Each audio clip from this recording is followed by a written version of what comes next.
All right, what's good, y'all? Hope everybody's well. Yeah, it is what it is. We're getting it in. Uh-oh, come on. Gotta have the technical difficulties. Y'all know how it is. Anyway, welcome to the Onyx Report, where we as Black justice advocates uplift Black men and boys using critical analysis. So I hope y'all are good. Shout out to everybody that comes through on a regular basis, especially those that come through in the, at the beginning. We got Dr. Sebastian. Okay, what's up? We got Comanche, Inner Light in the house, and we are broadcasting on, Facebook, LinkedIn, YouTube, Twitch, I guess X, Twitter or whatever. And of course, on Inner Light Radio. So support innerlightradio.com. We got Spain Man in the building. Tim, what's up? Black Toxic Masculinist, what's going on? Keep it 100 in the house. I didn't mean to overlap with the brother's time, but look out for the Keep It 100 channel. I'll let him and check out when he's going to go up next. Subscribe so you'll be informed. What's up, Ron? Got Paul in the building. Amari, what's up? LA for Life. Donnie. Let's see. Got Layman's Journal in the house. Y'all make sure you support Layman's Journal. Shout out to you. We got Eddie. We got Barry. Some of the regulars in the house. So shout out to you, Blood Crow, Malika, good brother. Mwada, what's good? Always good to see y'all. Let's see, Heyru with the first super chat of the day. Shout out to Heyru in the apocalypse. Appreciate that. I'm listening in here. Jaguar Tree. I think I may have butchered that. I may have got it right. I'm not sure. Chaos Rain, what's up? Cameron, what's good? What's good, Doc? So we're in here close to 100 in the building so far across all those platforms. So please make sure that you have liked, shared, subscribed, joined, or donated to support the channel, or I should say. So do all of those if you would, so that we can continue to bring you this independent Black male thought. So make sure you donate to support the channel. Cortez says, where can I find the stats on 70s domestic deletings? You're kind of catching me off guard with the question, but I would tell you to start with the man not. That'd probably be the best place to look. But I'm not specifically sure where that question is coming from. So start there. Shout out to Urban Naturalist. What's up? Derek Eaton with the donation. Appreciate that. Also got the Cash App from Greg. Appreciate you, Greg. So make sure you guys support. Y'all know what it is, right? So let's get to some of the other dynamics here. And I have to say this. I gotta say it because I want to get the book out there, and I'm really hoping that it helps people. What's up, Ray? Good to see you in here. Make sure you check out Solutions for Anti-Black Misandry, Flat Blackness, and Black Male Death. The Black Masculinist Turn, and for short, you could just refer to it as the Black Masculinist Turn. Either way, support the book. You can get it on. Let me just had to stop sharing that screen and open up another so we can get that there. There you go. So it's still got a discount for a little less than the next 10 hours. A back to college sale, 20% off. You can get the hardback for $51 and the ebook for close to $20. So make sure you go ahead and pull that. All right. Shout out to MLR, the donation. Appreciate that support. All right. But check out the book if you have not already.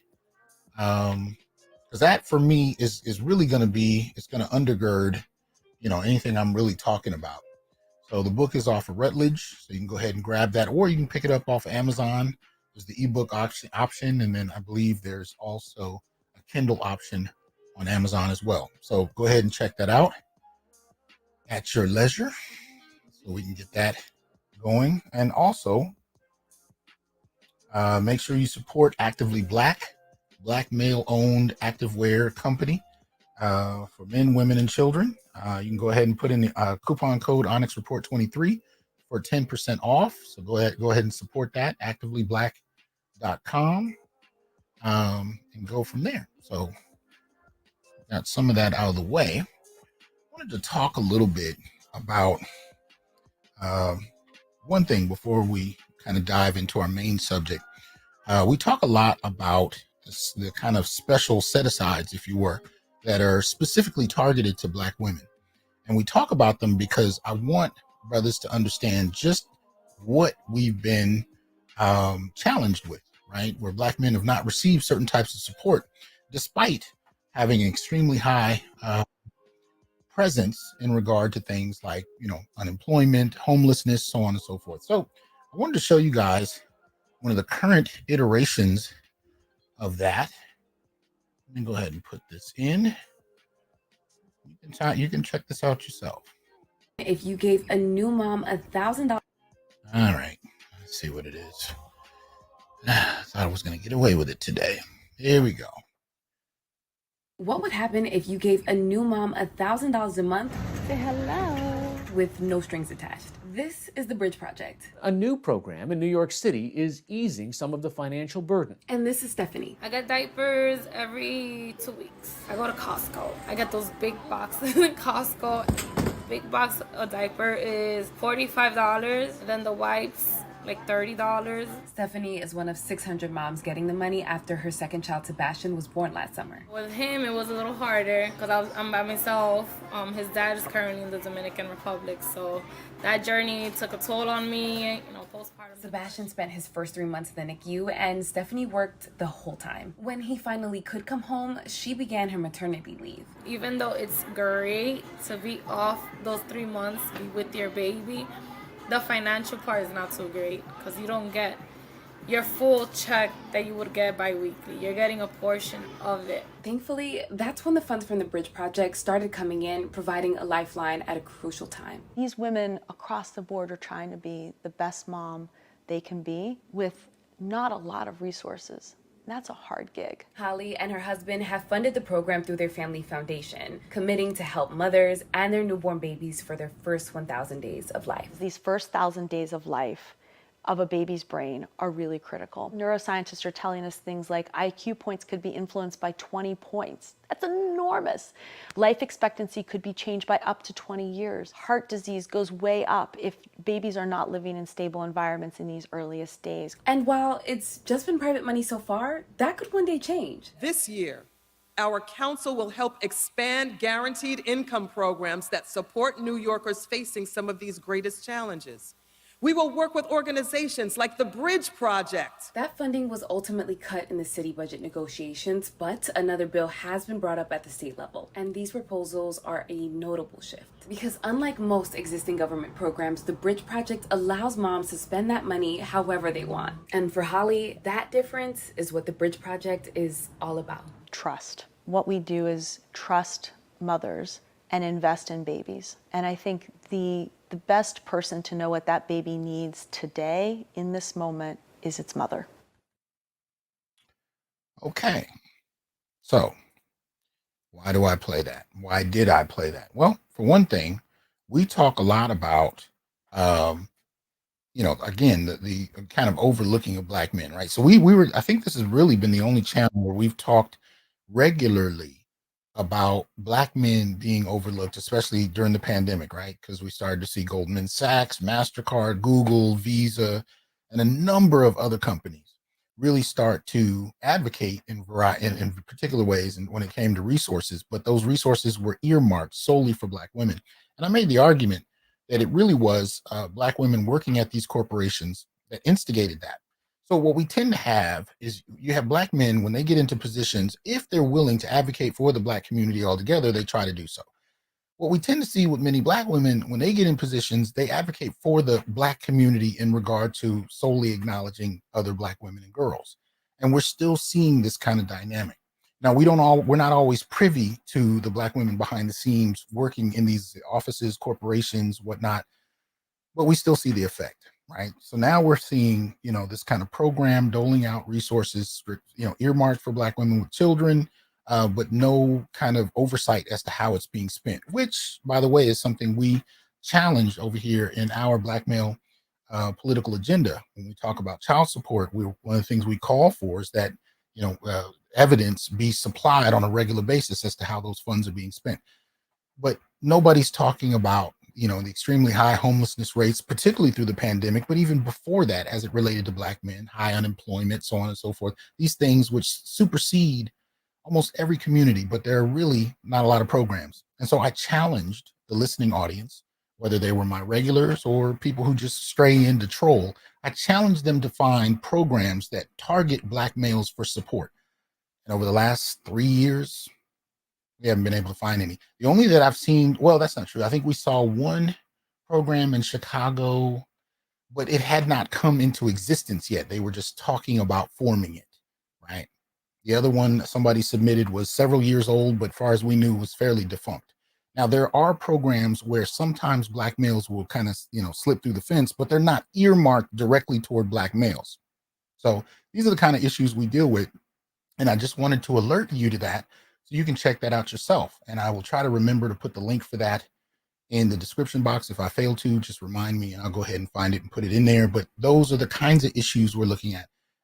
Because again, when you look at chapter 1 of my book, if you get a chance to check it out, I talk extensively about programs that sometimes go back to the 60s that, again, have been targeted for Black women. And for Black men to match value with her lifestyle, you literally have to make quite a bit more. I think BGS did did the data on it and found out the amount Black men have to earn. I believe is over 60,000 to match value. So when a woman tells you you need to be doing at least as well as I am, often she doesn't have to do the serious legwork involved with having to meet that standard, whereas men have to. So it's a critical difference in the quality of life that we deal with. So just wanted to put that on your table. What I'd like to do is bring in a brother who is a guest of the show, meaning that he's got an open door whenever he comes through, if there's anything he ever wants to talk about. And he's been so busy in the last, I don't know how long, that it was hard to get him on because he's doing so much. But I had to say I was grateful. The other day, he said he had a minute to come back through and update us on what he's doing. So he's been here before. You can just put in, the Onyx Report and Carnell Smith. You can check out the first couple shows he did with us. And I think the second one we had Dennis Sperling on with us, but let me go ahead and bring him in. All right. Can you hear me okay? Yeah, I can hear you fine. Can you hear me okay? I can hear you perfectly, man. How you doing? I'm doing well, Professor. Hey, right. It is outstanding opportunity to be back on with the Institute for Black Male Studies, man. You have the market cornered.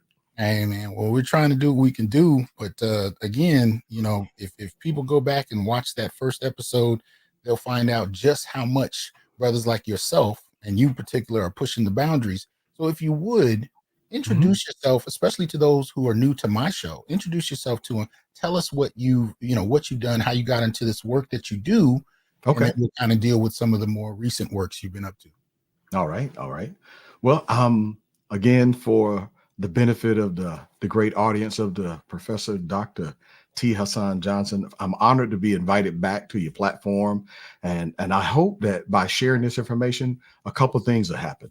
One, besides getting introduced to me, the biggest goal is to inspire more men, whether you be Black men or other men, to get politically involved in the things that are going to affect you and boys. Because if we do not, I'm of this belief that if you do nothing while you thought the problem didn't affect you, when it does affect you, there may not be too many people left to help. So I am Carnell Smith. I'm known as the paternity coach. Part of what I have done for over 20 plus years is advocated on behalf of helping men, women, and families address family identity issues by using DNA testing, law, and advocating for policy changes. Specifically on over 20 years ago, it was a little known topic, and I dare say I've done a lot to help popularize the term. It's called paternity fraud. And Dr. Johnson, I come under tremendous fire. I mean, I've been attacked with all forms of shame language. Who hurt you? Is your mama black? Right. I mean, I have heard them all. In fact, my state representative, who just a quick snapshot on why I got involved. I had been supporting a child for 11 years based on the mother's verbal claim that the child was mine. And guess what? I'm not alone in doing that. But it took me 11 years, 2 DNA tests, a 5-year court battle to the United States Supreme Court to find out the child wasn't mine and that she actually got pregnant 6 weeks after I broke up with her. Wow. But did she tell that part? Did she even mention that it could be guy number 2? None of that came up, Dr. Johnson, until I sued her for fraud because she knowingly and willingly withheld material factual information from me. And say, what was that material fact? The fact that she wasn't sure who was the father. All she ever told me was me. And unfortunately for me, as well as for so many men, single and teen boys, and a slew of military men, is if you believe the mother's verbal claim and you take action based on her verbal claim, unverified, it can and will be used against you in family court and administrative hearings. So I had 2 meetings with the U.S. Supreme Court. I filed on constitutional grounds that since everyone, including me, believed that I was the biological father, once there was irrefutable, incontrovertible genetic proof that that was a pregnancy I did not commit. Wow. And look, and we can prove it because she accused my first DNA test. Oh, you must have got a fake test. We let her pick the second lab. Just like with Kirk Franklin. You've seen his story. The mother denies the first test. So now the guy's got to go through additional expense, take another test. Yes. And lo and behold, now I end up with 2 tests proving this is a pregnancy that I've been framed for. I've been lied to. I've been snookered. I've been bamboozled. I've been straight up deceived. And this has cost me over $300,000. And I felt that it wasn't right. That is an injustice. Oh, and by the way, we asked this question, Dr. Johnson. After the truth is all out, we say, look, my family and I, we love the child. And we would still like to continue to see the child, but I'm not willing to face pay or go to jail under paying under that court order. Never again am I willing to put money in your hands. However, we are still willing to spend money on her as long as we are able to be involved with her. The child's mother says, only if you pay for supervised visitation. I said, I'm out. Wow. But some good news came out of it. As throughout of all of that heartache, pain, me facing going to jail and prison with a newborn at home, who I have also DNA tested. After you've gone through one instance of this, take it from me, Dr. Johnson. I don't know a man I've ever come across in the past 23 years that if he's experienced it once, that he ever wants to go through that again. And today I'm going to shock your audience with a number of very famous Black men who somebody said he did it and DNA says he didn't. So what's good that has happened? I got legislation passed And I won my case using a law that I co-wrote with my state lawmakers. And listen to the level of support that we got. In the House of Representatives in the state of Georgia, we got 163-0 to vote in favor of my bill. Wow. And in the Senate, I got 45-5 to vote in favor of the bill. I already had the governor's support, because a year prior to that, the governor told me there was nothing he could do unless legislation comes across his desk. Wow. I said, listen, no problem, Honorable Governor Roy Barnes, I'll be back. And in 2 legislative sessions, I came back, went to court using that law, and I won, only under a very onerous condition. The judge only agreed to let me go, waive all future child support, erase all past child support. He only agreed to sign it on the condition that I waive my right to sue her for my $300,000. Wait.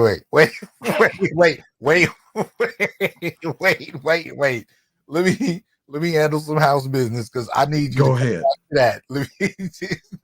So you gonna have me in here cussing quick, boy. Trust me, I don't cuss, and I wanted to. Shout out to Leon for the support. Appreciate you buying the book. And of course, shout out to Mississippi Delta Guy for the support, the generous contribution. Much appreciated. Thank you for that. Wait a minute. Yeah, that's shocking, all, isn't it? That is some, in the words of a very famous radio station person, he said, that's some fraggle bull. It really is, for them to go out of their way to protect her from something she actually did. This is not like you're bullying her. She was actually using the law to bully you. Yes. And I want to go back to something else you said just very briefly. You talked about how you and your family were willing to still engage the child, even though you knew that was not your child. I want people to understand the sacrifice of that. I mean, there's no question whatsoever that had that been allowed, had you been able to do that, you would have served as a father figure regardless. So well, even though I actually, 2 things. I felt she needed to be introduced to her biological father, because I know what it's like to be a dad as a Black man with a court order in your hand trying to see your kids. See that? You get practically no enforcement on parenting time. Right. Oh, but be 31 days late on a payment, loss of passport, loss of driver's license, seizure of your checking, savings, money market, your cash management account. We're talking swift punitive action. Look, you'll be driving to work and your license been suspended. Right. Yeah. Now tell me, I know we can't legislate love for another human being, but should the courts be in the business of actively supporting fraud against another party that's been deceived? Exactly. And look, provably deceived. Right. And the reason I call it paternity fraud.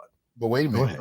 Just real quick. What I wanted to highlight and what you were willing to do, though, is that even though you were saying I shouldn't be financially responsible if I'm not the biological father, but our family would like to be involved with the child. Yes. What's critical that I don't want people to overlook about that is that's still a hell of a sacrifice that's easy to dismiss in conversation.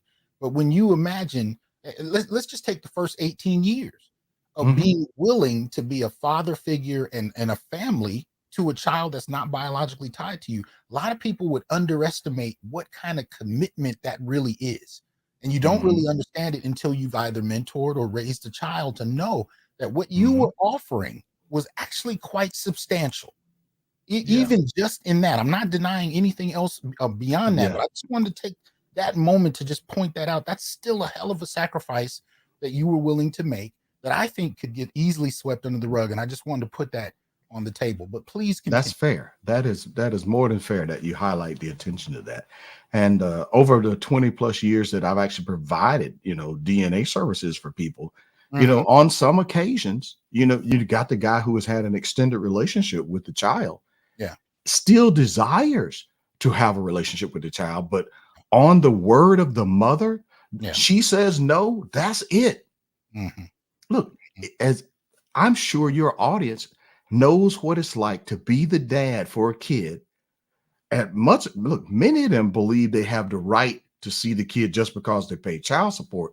They are stunned and shocked to find out they have to go through a few more hoops in order to be recognized as a parent with parenting time. Mm-hmm. Just because you sign a document or a piece of paper saying that, hey, I am that baby's pappy, that does not get you to parenting time in many of the US states. It gets you to the commitment to have money taken if you don't willingly surrender it. It's pay or go to jail. So listen, I support what Miss Delta guy says about getting that DNA test now. Yeah. Hey, after a 5-year fight to the United States Supreme Court, here's Carnell Smith's warning. Now hear this. Do not, under any circumstances, rely just on the verbal assurances and reputations of anybody's daughter saying you the father. You need independent DNA verification so that you can make a fully informed decision about what the truth is and what the facts are. Look, baby mamas lie. Sometimes alleged daddies lie. The DNA does not lie. Get it. Get it. Look, and not just, might blow up. Yeah, real talk. And not just Kirk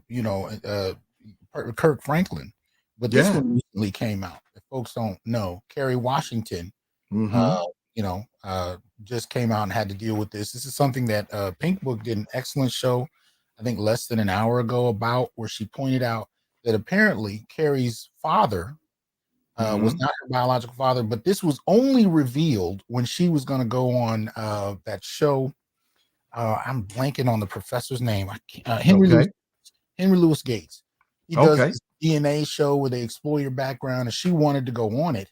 And apparently, when he interviewed her mother and the family, they had to reveal to him that that her biological father was not hers. And so the family told Henry Louis Gates before they told Kerry Washington. And he pushed them. He said, "Look, I'm still going to do the show, so you need to tell her." And by the time they told her, they told her that this was donated sperm, but apparently, and this is one of the they're lying. One of the brilliant things Pink Book pointed out, she said, that they didn't actually start. Black women didn't really start I think it was like the first in vitro or whatever was after Kerry Washington's birth. So when they really got into it, they found that the mother had lied again. In compound lies. So she told her this was not your father, but then lied to her and suggested this is donated material. So this is still going on. Kerry put out a book about it, but your point is standing. And I think what we're seeing is, this is mainly, you look at Kirk Franklin, myself, you're talking about Generation X. Yes. Generation X are still just finding out the truth of many of our backgrounds, let alone any of the younger generations beyond that. So DNA is changing the game. Absolutely. In fact, do you know that one of the main reasons that DNA hit the primetime stage to be used in proving paternity is because of a Black woman using it in the 80s? Think about that for a second. Okay. And I got a chance to meet her, and as soon as I can get my information on my phone about her name, I'm going to reveal that to you. Okay. And I got a chance to meet her, and I tracked that lady down and thanked her, because her using DNA as a means of narrowing the field to a person to prove paternity helped also open the door for being able to use DNA in family court to disprove paternity.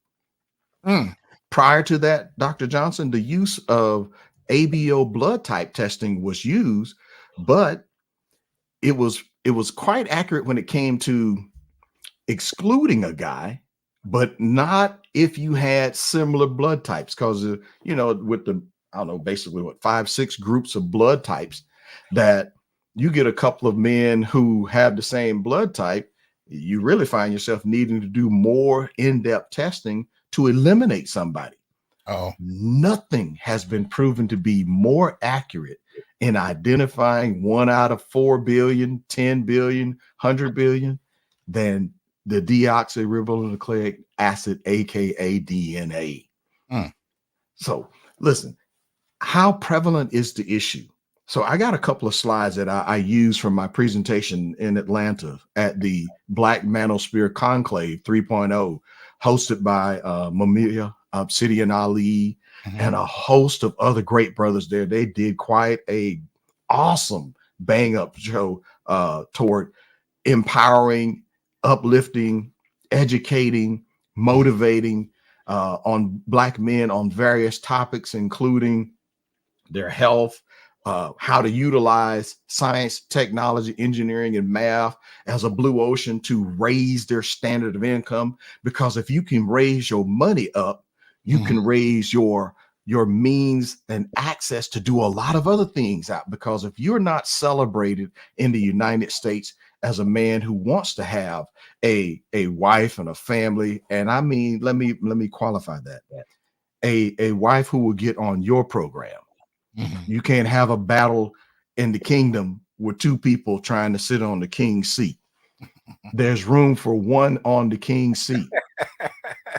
As often has been stated, a king can elevate a poor girl and raise her up to queen status, but their queens don't raise up nobody. All right. Patrice O'Neal. Yep. Yep. All right. So with that fact being, being shared, let me drop a couple of slides on here. And I want to show you something that here it is 20 plus years later. I mind you, I don't have to do this anymore because I'm out. I've been out since February the 6th, 2003. that day that you can hear, I remember this like a birthday, man. I was like, that was the day I said, free at last, free at last. And there's some things I could say that could rhyme with that, but I had a very strong position after I left that courtroom. And I got practically everything I wanted except for ability to sue her. Oh, listen to this last slap in the face. And the judge says, and if I didn't like that option, I could start all over again. Oh, I was like, heck to the no. Wow. 5 years in, no way am I gonna go do this again. Wow. But let me share real quick. If you need to take a quick commercial break, I only got a couple slides. No, show as many as you like. Well, this is part of what I believe, that if we as the community at large, we would inform men and boys why it is disastrous for them to just rely on a verbal claim. Listen, all of the clients I've ever come across, including NFL football players, men in all branches of armed forces, if they relied on the wife's claim or the girlfriend's claim, the fiance's claim that he was the dad, one of the first things that the mother would say, well, Your Honor, hey, he could have got a test. Yeah, right. But you didn't tell him there was 21 other guys that could be the baby's daddy. Ooh. And that right there is not an extreme case. That's a case I found without looking, that one woman had to test 22 guys before the biological father was identified.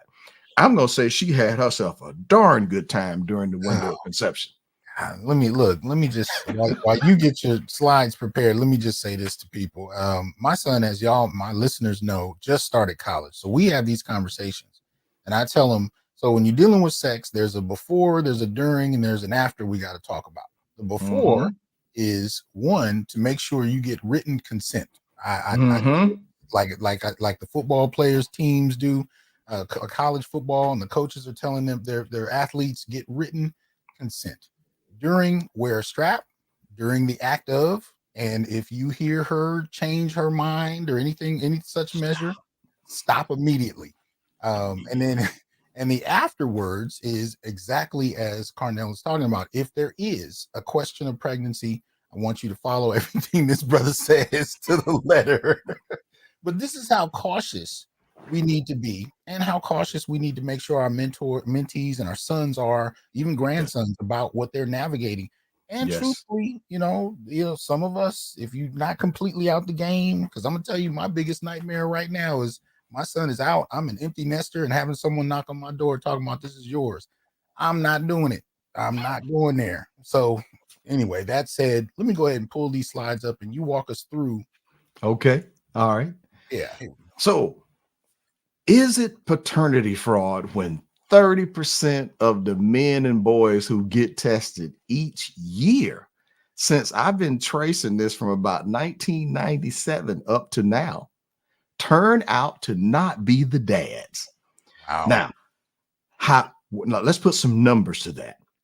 See, because of the popularization of many court shows, Maury Povich, Springer, and all of those. Now, while there may be some comedic value and entertainment value associated with them shows, listen, that is some real stuff when you see women get on a show and swear it can't be nobody else.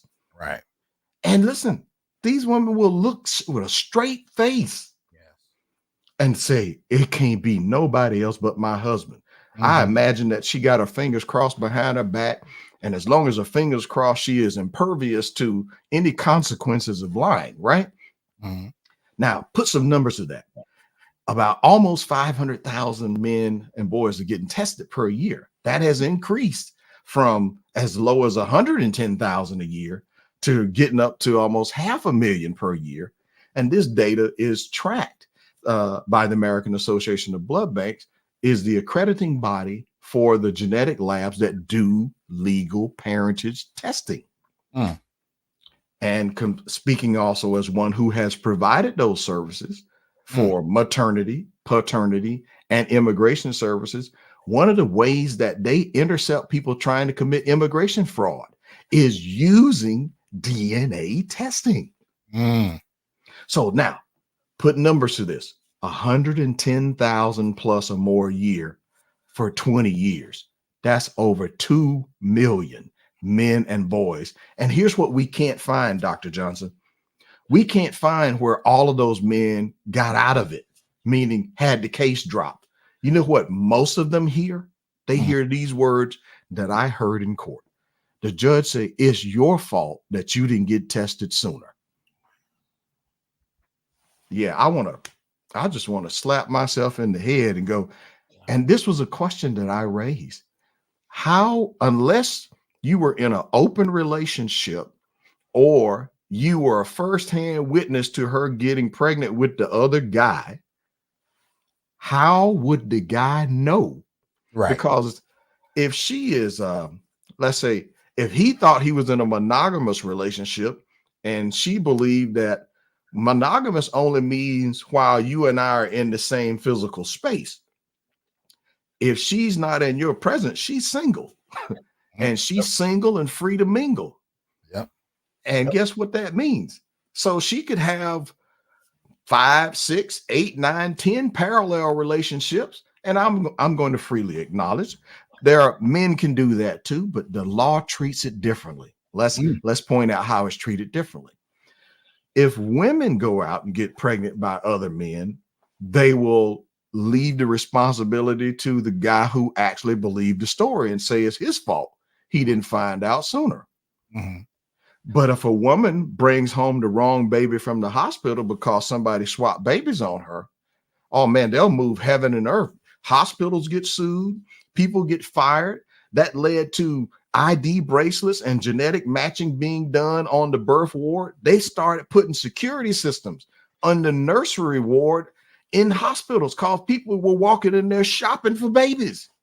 Wow. So what am I getting at here, Dr. Johnson? Biology matters when it comes to the right mom being associated with the baby.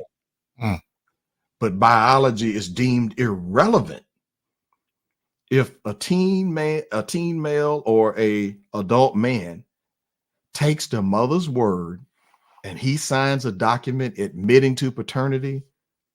This can and will be used against him. So to me, 1 out of 3 people getting tested is a clear indication. If I were, since I'm involved with data analytics, I say this is a great sign. We should do some more testing to get a more accurate data sample. Right. And you've done statistics there, Professor. I mean, that would be a representative sample. I mean, gosh, 1 out of 3. Do we have a problem here? Exactly. Well, look at this. Well, Look at these people. Every last person on this screen has been accused of being the father. Morris Chestnut, Idris Elba, Flo Rida, Rick Ross, Chris Rock, Tiger Woods, 50 Cent, Michael Jordan, client of mine, Gerald Thompson, good friend that I met, Carnell Alexander from Michigan. Look, he could not have even caused the pregnancy. And the woman finally admitted on camera, well, she had to put a name down in order to get her welfare benefits. And she was not prosecuted for welfare fraud. Now, was this, he looks familiar. Was this the case where he had never met her before? No. He had met her, but when she put his name down as the father, he was incarcerated. Okay. Now, listen to this. How is it that the court and the child support enforcement agents say they can't find you when you are already in state custody? This is one of the easiest dudes to find on the planet if you were looking for him. Let me qualify that. If you were really looking for him, somebody that's already in state custody or county custody, you can find. All right. You see this guy right here. I happen to know him, Carnell Smith, the founder of Citizens Against Paternity Fraud. That was the advocacy group. See this gentleman right here. This is Michael Baisden, the bad boy of radio, five or six time best-selling author. Many of his books have been converted to movies and plays, etc. And I met Michael while I was lobbying for legislation to be changed in New Jersey and Pennsylvania. He had me on the show, so I'm like a 9-time recurring guest on paternity fraud because it happened to him while he was in the Air Force. He heard me talking about military men being targeted. This guy over here on the right of him, you ever heard of Brian McKnight, Grammy Award winning? Yes, sir. Well, if I were to tell you, Dr. Johnson, that we don't need to change the laws about paternity fraud because this kind of thing only happens to low-income minorities. Listen, probably the lowest income people on this screen is Carnell Smith, Carnell Alexander, Gerald Thompson, D'Angelo Smith, and Francisco Rodriguez. And two of these guys are clients of mine. And I got them to go public and tell their story. Now, why do I put that slide up? I challenge the narrative that this is something that only happens to low income men. Look, it doesn't. Look, if you want to have a myopic view and believe that only women of a certain social status are the only ones lying about paternity, you got your head stuck in the sand. All right. And then before you move on, I definitely wanted to ask about D'Angelo. Yeah. Okay. Let me tell you about D'Angelo. The only thing D'Angelo did was have the same name as the guy that was named on the paternity lawsuit that this stripper filed in Michigan. He had not. Yeah, that was the one. He didn't know the woman. He didn't even meet her. Right. And I use one of my database tools on search engines online. I found there was 100+ D'Angelo Smiths in that area. But now let me just say I have a suspicion as for how his name rose to the top of the list. Okay. This man is a business owner. He's in the barber business, but he is living his life in such a way that he is at LinkedIn level publicity. This man is traceable, married, respect. Look, he's got W-2 income. Right. He is traceable. Yes. Now, on nothing more than getting the guy's name, he said they threatened him, told him that if he didn't come to court, that they were going to make the decision about him being the daddy without him being there. That's called an incorrect default judgment. What that means is, gentlemen, you cannot afford to skip a hearing when somebody's made a claim against you. You either have yourself or your attorney show up there representing you, and you also need to be submitting a written demand for a paternity test because you are presumed guilty on nothing but her word. She doesn't have to submit any proof that you're the baby's daddy. It is her word alone. And look, for some guys, Professor, I found out the lady didn't even know the guy's legal name. Yeah. That is way too much power to put in the hands of an entire demographic. And a lot of the time, whether it has to do with accusations of, you know, various types of sexual assaults or whatever, Yeah. they don't have to reveal them. They're not revealed to the public. They're not their pictures, their names. A lot of this stuff remains under the table. And I've said this several times. You even have celebrities that are dead that can be charged by random women who don't even have to get to be held publicly accountable. And somehow this becomes a threat to their estate. Even if there's no evidence. The fact that they get to voice this and be heard is ridiculous. Until they come across somebody as an advocate like me. I have actually been involved with post-mortem genetic testing to prove or disprove someone that is deceased is or is not the father. I forget the term right now, but if I were to use the non-technical term, you can go get somebody dug up with a court order. Oh, wow. Okay. Let me put it this way. Wow. The place where the DNA will last the longest will be in the upper femur bone, that the big bone in your thigh. The genetics can last there. But oftentimes, though, depending on the circumstances of the cause of death, there will be, along with the autopsy results, there will be a blood spot card that has been saved when they were diving more into what was the cause of death. And usually if you can get this done within the first 2 to 3 years of the death, you still have a shot at being able to prove or disprove the relatedness of a party.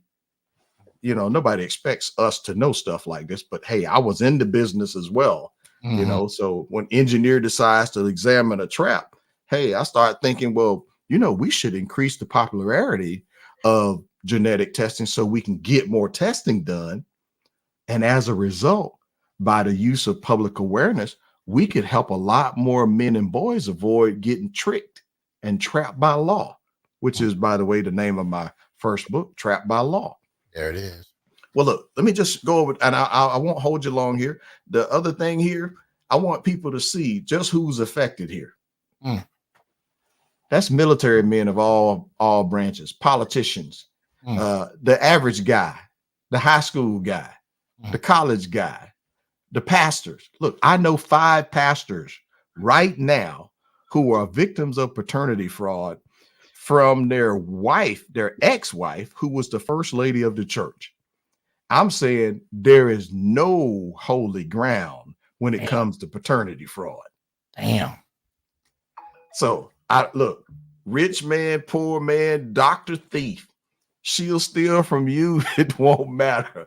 Hey, I couldn't rhyme with the thief just then, but you get the gist of it, right? Right.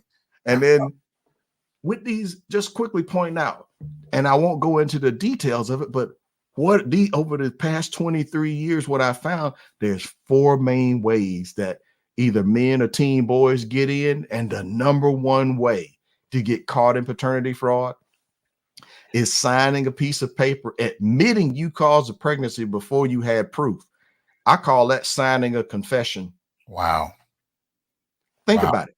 They want you to hold the baby, and then emotionally, while you are unprepared, to make an 18 to 21, or should I say 18 to lifetime decision with no legal advice, no counsel, and we can bind a minor. Listen, in many states, a minor can be bound to signing this document, where under practically everything else, they're not able to be bound to a contract because it'd be unenforceable by you signing them. But this area right here, because there is compelling interest for the state to get somebody named so they can get money out of the federal Title 4D program.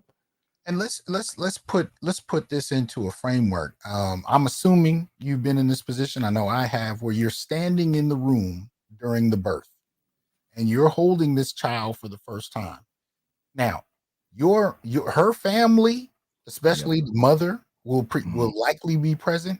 Your mother might likely be present. And while you're standing there holding this child, the whole question of signing is on the table. And if you so much as blink the wrong way, you have a room full of mothers that are quick to tell you and shame you into doing it, especially if you're a young man and you haven't had these experiences, you haven't read anything or heard anything about paternity fraud. Most likely you're going to cave to that social pressure. And we've seen this happen on many a talk show where even when it's found that it's not your child, your own mother will side with the other woman. Yes, and shame you into continuing to take responsibility for a child that isn't yours. Yeah. You have no friends in that scenario. You just have to have the strength and wherewithal to stand on your, on your twos and say, hey, look, on your square. How it's gonna go. There's no other way to do it because nobody's going to advocate for you. It's all about feelings. It's all about the child and the mother. Yeah. You just become this wallet that's supposed to present yourself and sublimate yourself, and that's it. So you want to hear something cold out of all of it, Dr. Johnson? If you find out later that you're not the dad, that same group of people say you shouldn't have signed the paper. Even though they were part of the emotional and browbeating and manipulation. So what I tell people today and for the past 20 years is you're going to have to learn what stoicism is and what one of the major protective tenets of masculinity. Look, let's toss that nonsense about toxic masculinity. Right. Look, be unapologetically male and you stand on your square and you say, I'm not signing nothing till I have independently verifiable proof that I did it and that child is mine. Yes. And look, mama, I hear what you say. And yeah, I'm supposed to honor and respect you. But mama, if I sign this document, you can't get me out of this. Look, the most you could do, mama, is raise money to get me out of jail when I refuse to pay this child support. But you can't get me out of something that requires a judge's signature to overturn me signing this document. Because listen to this, Dr. Johnson, if you sign that document, you have 60 days to figure out what the truth is. Wow. And the mother doesn't have to tell you that there's multiple people that look, you are in danger by putting your John Hancock on that document. You are tantamount to admitting you committed something because they told you the baby looks like you. Oh, yeah. I'm going to agree with your audience. Look, if you go past 60 days, you can only challenge this on 3 grounds. You can only challenge it based on duress, fraud, or material mistake of fact. Now, Tennessee did something to extend that, and we're gonna make sure your audience knows about a couple of legislative updates there. All right. And I was just going to say, there's a couple of questions for the audience. I wanted to let the audience know I didn't ignore them. I wanted to wait till Carnell was able to finish his points, and then with permission, I'll show the questions and have you answer. Outstanding. And I'll just hit these last 3 without going into examples. Number 2, marital presumption. Any child born while the guy is married to a woman are automatically assumed to be his in many, if not most, U.S. states and territories. That is even, Dr. Johnson, even if he's deployed in combat duty. Come on. During her window of conception. If they are physically separated or legally separated, and she's living with her boyfriend, and the boyfriend know he's the daddy, she know the boyfriend is the daddy. But if that woman is married to you and the hospital and they ask her about, well, are you divorced now? She's like, oh no, I'm still married to him. They will take the boyfriend's name off that document, put your name down. So this is a danger to men that if you and your woman are no longer living under the same address, and listen to Carnell's position on this masculinity point.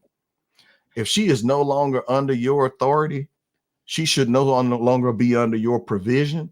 And she is a financial risk to you, because if she's out there in them streets and she's doing what grown folks do, she won't necessarily have to accept responsibility for the conduct of her action, because the marital presumption will be used against you. Think about that. If you as a black man, you were like, wait a minute, this baby half white, half part Chinese or part Hispanic. Everybody in the delivery room could say, wait a minute, sir. There, look, Stevie Wonder and Ray Charles could tell this ain't your baby. They'll still put your name on the document. Number 3. Wait a minute, y'all. Now, if you never heard of Carnell or you didn't see the last time I had him on the show, the last 2 times, now you see why this is a big deal. Every time this brother comes through, get your notepads, take notes on every detail possible, and then go find whatever other lectures he's given and watch those too. This brother might save your life. So yeah. I'm advocating. Look, I'm unapologetic in advocating for men and boys because I've seen a young man drop out of college because the child support agency harassed him so much so that he gave up a full ride 4-year scholarship playing football. And he was doing well academically from what I heard. And listen to this. He drops out of school. Someone persuades him to get a paternity test. And then he finds out the kid is not his. So he goes and tries to go back and get back into college. Guess what he can't get? Scholarship, huh? He lost that scholarship because he voluntarily walked away from it. That's the way they're treated. Then he tried to sue the child support agency and the family courts, but they have somewhat of a qualified immunity because they didn't do nothing illegal. The state law allows them to do what they did. And really, truthfully, the child's mother lied to them. So once your name is in the hat, their attitude is, well, Your Honor, we got an order here, and Your Honor, he's not allowed to challenge it now because he didn't challenge it before. Well, here's Carnell Smith's question. Out of him and the child's mother, who knew that there were multiple people she was intimately involved with during the 60-day window of the child's conception? Her alone. Dr. Johnson, does it sound like I've done some in-depth examination of root cause here? Look, let me tell you, this is why I'm such a strong advocate for brothers like Carnell and us supporting him. How many of us are in a position to put 300,000 plus and go all the way to the Supreme Court to actually get this on record and to set precedent? Very few of us. I mean, statistically, it's less than 10% of us that make 6 figures. But to be able to put 300,000 out of pocket to put this on record so that other men can not only learn from it, but have a precedent that they could use in court, you have to support brothers like this. And there are not going to be many, let alone those who are willing to go further and become a full-time advocate for Black men. So I just want brothers to understand the importance of what you've done, what you continue to do, and why we need to support you, because you're not going to find it every day. I appreciate that. I think your shows like yours and the Institute for Black Male Studies, look, we want men to be responsible for the pregnancies that they cause, but we want that to exclude any trickery, any underhanded lines. In the words of some of these folks I know from New Orleans and the Nolans, they say, "Fugabooed, you've been bamboozled. You've been swindled, man. They done played 5-card Molly with you, and they took your money, and now they left you holding the bag." But one of the ultimate slaps in the face is a guy who says, "I know this can't be my baby because I've never touched her." How about this one? They got the wrong guy, man. I need to show up at work tomorrow because I'm behind on my shift and I got stuff to do. And they will underestimate the significance of that subpoena that says you shall lay aside all other business and you need to personally appear. Now, if you are capable of representing yourself, you could do that. If you're prepared, have knowledge, you can learn to do it. But too oftentimes, a lot of guys will simply not show up, Dr. Johnson. And let me show you what is the only thing required to make you the daddy, because you didn't show up to advocate for your position. You see this 18 to life authorization instrument that can make you the daddy? by a woman you don't know, Ooh.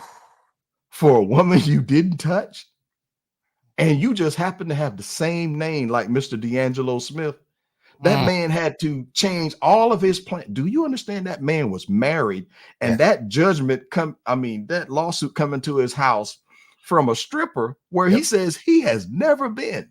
Right. Now, I'm going to say this, Dr. Johnson. Now, there are some folks that visit Magic City, the Cheetah Lounge, the Hilton Tilt, and Hooters and all the rest of them, and they partake of extracurricular activities. Dr. Johnson, one of the worst cases that I know of is an actual client of mine. The woman wrote her name in the inside of his underwear and called his wife and told her, and she wrote it in lipstick. And the chick that did that to him, Dr. Johnson, she was the side chick who was mad because she wanted to be promoted to being the main chick. She wanted him to get rid of his wife. Oh, God. Yeah, this is important. This is a need to know topic, Dr. Johnson. And look, and when that didn't work, Dr. Johnson, what's left? To use a bait baby. The bait baby now, cause listen what happens to some guys, Dr. Johnson. They will not challenge the side chick when the side chick says she's pregnant. He's like, oh, doggone it, man, I'm stuck with her now. Because look, let's be honest. There's a couple of areas where men do not want to hear these words. I'm pregnant and you're the father. No man wants to hear that from an ex-girlfriend. He don't want to hear that from an ex-wife. He don't want to hear that from an ex-one-nighter. You know, slow Tuesday, and he was a little bent. Whatever the case may have been, that is not good news to him. But in this case, from my client, though, he thought that rather than make waves, because he was trying to minimize the amount of publicity that, because he done caught HELL hockey sticks at his house when that woman called the house. Of course. Told his wife to turn his underwear inside out, and she wrote her name in his underwear in red lipstick.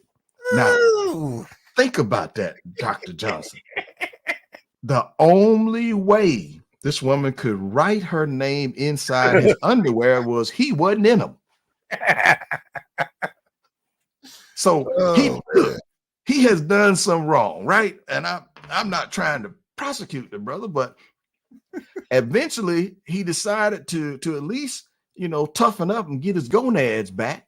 Okay. He decided that, well, dang it, if I'm gonna be stuck paying 18 years or more, I think he heard me on a radio station in local Atlanta, and he decided I'm better off knowing for sure. That's right. So we do the paternity test. Guess whose baby is not his baby? Uh-oh. The side chick's baby is not even. And what amazes me, the number of guys who he expect the side chick to be faithful to him while he is being unfaithful to his wife. Can we say this is an unreasonable expectation? Oh my God, man. Last but not least, Mr. D'Angelo Smith was tagged on the basis of mistaken identity. You can be guilty on nothing more than having the same name as the guy that's on that paternity lawsuit. And if you take this lightly in categories 3 and 4, this is the only thing required to make you the daddy. Put this in the hands of a hearing officer. Put this in the hand of a family court judge. And you're not there to advocate for your interests. Oh, you gonna be the daddy today. And the next thing listen to this. They're making decisions now about how much you gonna pay. All right, now how much is your daycare bill? Okay, he gonna pay for all of that. How much has he given you since the baby's been born? Oh yeah, you got any birth expenses? Oh yeah, he gonna pay for that too. And how much do you need? Well, Your Honor, I think about 1,800 to do. Let's round that off to 2,400. Listen, because you want to know how does this bother men? Look at this. Emotional, mental, financial, shocked, stunned, paralyzed, frustration, anger, anxiety, depression. I had one client commit suicide right after he helped us get the law changed in Oregon. Yeah. You go to jail, your credit's ruined, you lose your job. Because guess what happens if you go to jail for 180 days on this non-payment of child support? Exactly. That job that you had, yeah, that business that where you were the principal on. Yep. Oh no. And we're not going to let you drive to work because we're going to take your license too. And for the passport bros, your butt out the country can't get back in because we done canceled your passport. Oh shit. Oh, you at the airport done bought your ticket. You done paid for your accommodations in the DR and the Philippines. You done paid for 3 months over there. You can't get out the airport because your passport been took. What? Last but not least, this is the last slide. Wait. I hope I'm giving enough shock and awe here. Wait. Let me just catch up because I'm still picturing myself at the airport in another country. So hold on, wait. I just want to add, you can lose your apartment. All of that can happen as well. But let me ask you this question. So to the average cat sitting at home with his wife or his woman, and he opens this letter that says father, what is the typical response he can expect from his woman in that instance? Ooh. You got an explosion sound on your soundboard? Unfortunately, I don't, but yes, sir. Yeah. I can tell you what, more than likely, she is about to go lunar region, go off. Mr. D'Angelo Smith was very fortunate that based on this man's long-standing character, right, his wife immediately believed him. I remember that, and that's why I asked the question, because when I first saw that report, I was amazed at how much respect he commanded in terms of his behavior. But at the end of the day, to the average cat, that's rare. Marriage or relationship just based on the letter. Just based on that letter, your woman's subject to walk out. Or if she had the ability, like if her name's on everything, you getting put out. You are getting put out that day because you a liar, you a cheater, you a low down dog. I mean, they will go down the list and you're innocent. And may take your kids with her. May take kids with her. And now look at this. You lose your family. And by the way, we're not talking about a small amount of money here. Because my next chart has some of the financial impacts from the low end to the high end of people I've worked with. You're gonna be shocked at the most somebody has been ordered to pay per month, Dr. Johnson. Let's do it. Let's do it. All right. Let me come over here. Let me roll the mouse wheel. So if a guy's paying $800 a month, that's probably the average dude, about $200 a week. However, let's look at what that translates into over 18 years at 10% interest. See, I use 10% interest because that's what many of the states will charge you. If you behind in arrears, they'll charge you 10% interest. So you're looking at almost $500,000 over 18 years. When would you want to find out that kid wasn't yours, Dr. Johnson? God. At 18 years, when you thinking you making your last payment, you telling the kid, look, I need you to tell your mama, this the last payment she gonna ever get out of me. She can kick rocks. After this, I'm gonna go put some money down. I'm gonna get me one of them cards at the bottom of the screen. I'm gonna throw myself a get out of jail party. Kid comes back, Dr. Johnson, says, my mama asked me to see what the look on your face is when I tell you, you ain't my daddy. Oh shit. Yeah. You want to talk about a kick in the nads. Ooh. Dude, but look at this, $3,000 a month. I had a client who was a medical doctor on staff, teaching doctor at 2 hospitals. Unknown to him, his wife had an affair with her coworker at the high school. He's paying $3,000 a month in child support. I got my client and her to come on Dr. Phil's show. She felt he should still pay because he had been paying. So let me ask this dumb question, Dr. Johnson. Who makes more money? My client, the doctor who's on staff at 2 hospitals and he's training other doctors, or the high school counselor dude she had the affair with, who was also, by the way, dude of a different race? Who made more money? Who was well able to pay the $3,000? So what is this looking like over 18 years, Dr. Johnson? $1.8 million. Does a DNA test cost less than $500,000 or $1.8 million?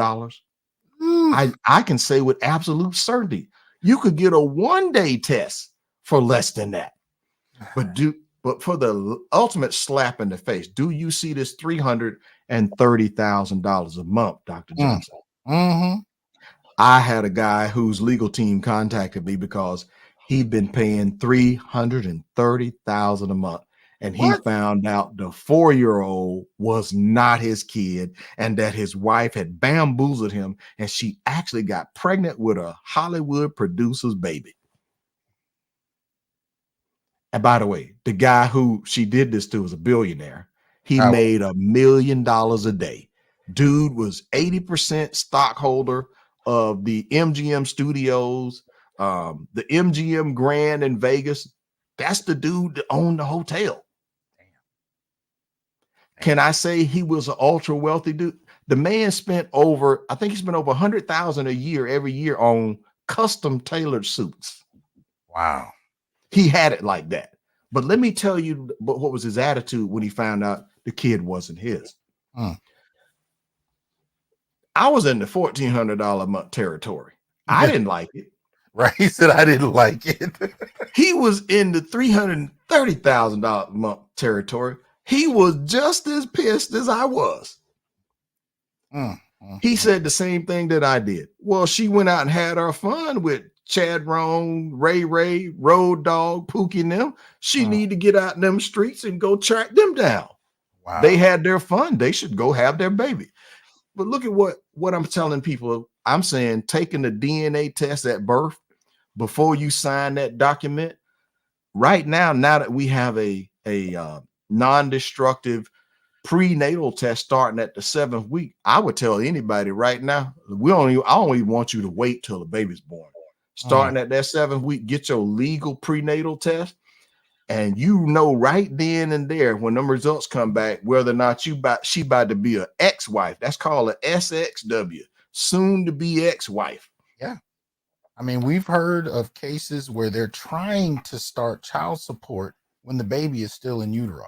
So Senator Marco Rubio proposed that nonsense and wants to leave it up to the mother whether or not she participates in a paternity test. We're not going. You don't ask the fox who's robbing the chicken coop whether or not they seen anybody taking chickens. Exactly. I mean, my analogy might be a bit odd, but my point is, the mother is the person who has the most to gain from fraud, deception, sleight of hand, and straight up lying. Yeah. And what you said at the beginning of your show about things being provided to mothers, catering toward mothers. Now, look, I don't begrudge helping folks that need assistance and a helping hand. I am somewhat against just giving free money with no strings and no responsibilities. I'd put her in a job training program based on what the market needs are in the area where she is. Because if we're going to help her, we're going to give her a hand up, not a handout. You with me? That's right. We're going to empower her so she can get a job where she can take care of herself while she also helps track down Chad Roan, Pookie, Ray, the rest of them, whoever she's involved with. Because if the man is going to lose $173 million when he could have bought a mansion, a yacht, Maserati, Lamborghini, Bugatti, Ferrari, Maybach, Porsche, a souped up Corvette, and a BMW i8 with $173 million, he could have got all of that, Dr. Johnson. Wow. And if it wasn't that much for him, look, even the guy who's going to spend $500,000 over 18 years, he could darn sure pay off a Corvette if he wanted to. Now, couldn't he? Oh my goodness. Yeah. So when would it be best for him to know if the kid was his? Before he surrendered any money. That's Right. my point. Well, Right. look, I'm gonna stop sharing right there, and we can get into what the legislative changes that have been proposed, what some people think has happened. I'll tackle your question, sir. I Let me think I'm ready. well let me just put a couple things out there before we go there. Now, according to this is from one of the pieces I've written on Mhm. black men. You know, as Mhm. far as where to go, child support is concerned, 20% of the people in this system shouldn't even be in there. And I'm reading a quote because they're too poor, says David J. Pate, associate professor of social work at University of Wisconsin, Milwaukee. He said Mhm. those $10,000 or even $20,000 a year earners, the Mhm. government, according to Pate, is owed $115 billion in past child support, but 70% of that money is owed by Americans who make less than $10,000 a year. Yeah, I know how that's done. Yeah. That look, if you were to pull up the tax earning records for these guys, if let's assume they had W-2 income, Mhm. meaning a traceable job, right? Right. Right. Some of these guys are being charged with child support that's in excess of what his gross earnings were Yes. for a calendar year. Yes. And what I've tried to explain to some women's groups, like, let me explain to you ladies about the child support. You don't just get to go pull a number out the sky and say, well, he should have to pay me $1,800, $2,000 a month. Mhm. Listen, I've approached him with this radical common sense question. Was he making that kind of money when you met him to where Exactly. he could drop 2 G's on you and it not affect his life? Right. Oh no, but that's how I feel. I That's should be how I able to go. feel. I should be able to go put the baby in some Oshkosh bagosh and some. If I want the baby to have some Air Jordans or some Nikes, I mean they want to spend ridiculous amounts of money. Some of them on stuff that the baby will never get any material use out of it.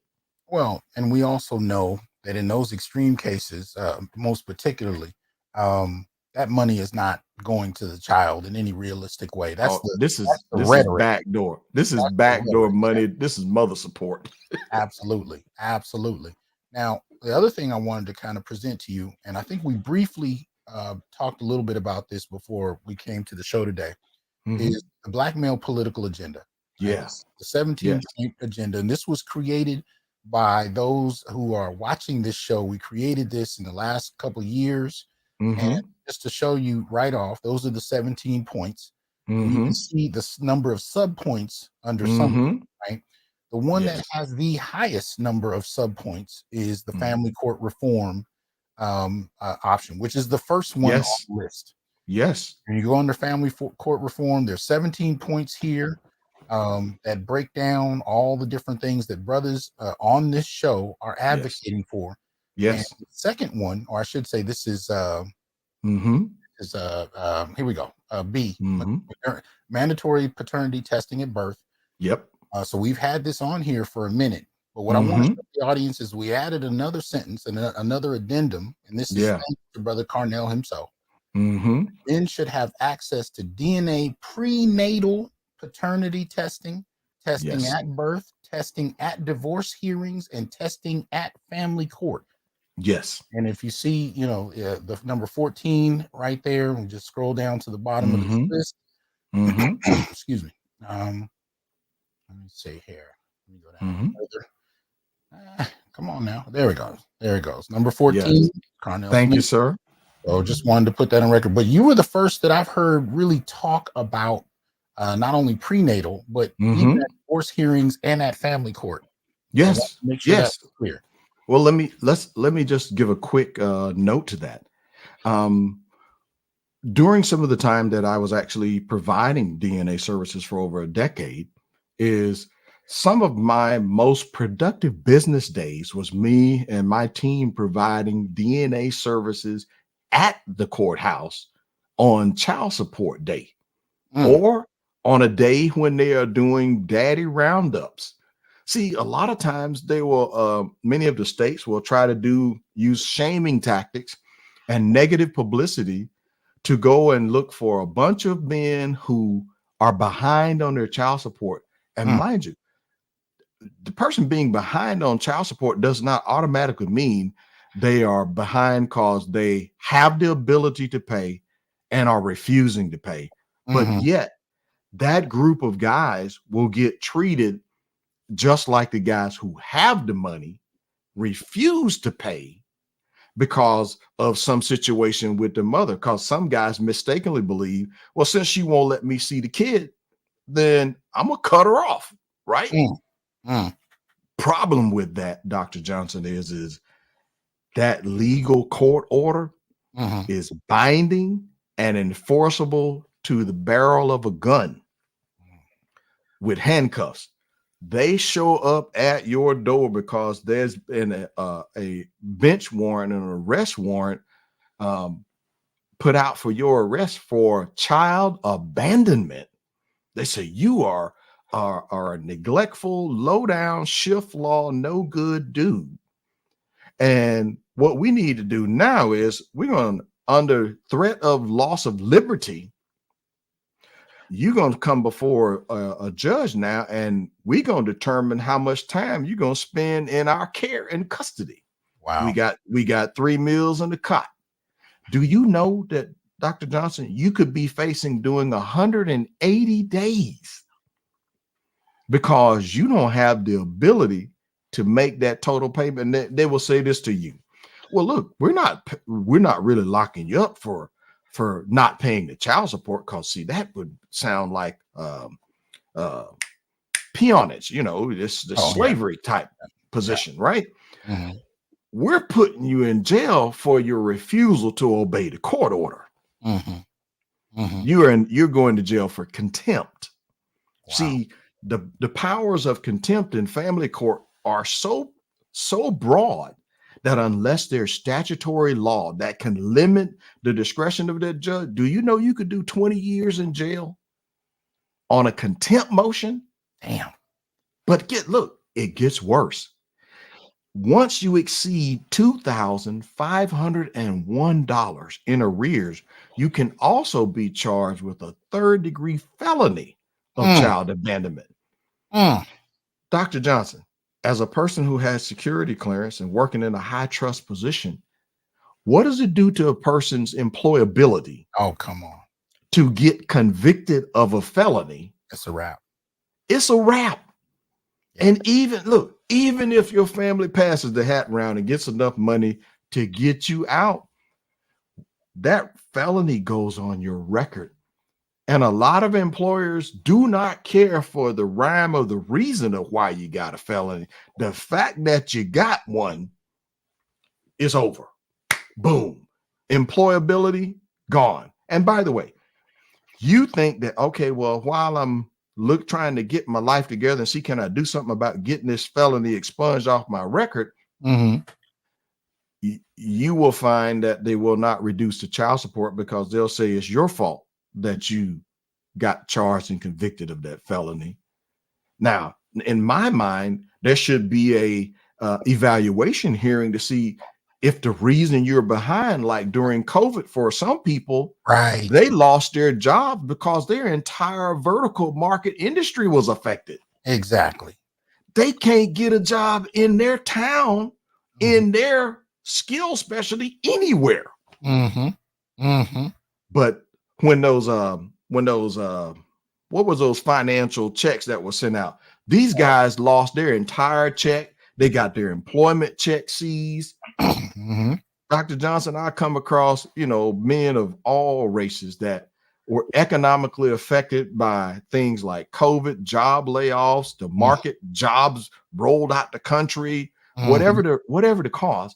And what I'm getting at is these people were not deliberately underemployed or unemployed. They were victims of the market they were in, where the number of positions for what their skill sets were. Like, think about it. In Atlanta, if you were a auto worker, when those auto plants closed, unless you were willing to relocate to another area in the United States, or wait until some places here in Georgia where Toyota, Kia, and several of the other the imports figured out they would do a whole lot better building the cars here than shipping the cars from their foreign country and getting hit with all of those tariffs. You know, we're not supposed to know all this kind of stuff, right? But if there was a true evaluation of ability to pay, the means is based on their skill set, are there actual positions? Look, just because you tell me you want me to pay this amount, if my market that I work in is taking a 75% reduction of jobs and the company that I work for folded up and left the state, and my kid is in the state, I'm trying to do everything I can to stay somewhere near my kid. Right. Oh, but then again, paying for the kid is treated as the ultimate priority. When the CDC has already reported again and again, some of the best fathers on the planet who are actively involved are Black fathers. That's right. That's right. But they gotta jump over the moon.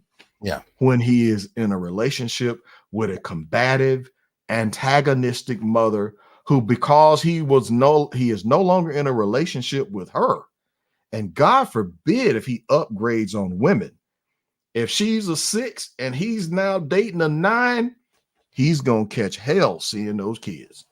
And I've known men who have been divorced from their ex-wives for over a decade, and as long as he was single, things were fine.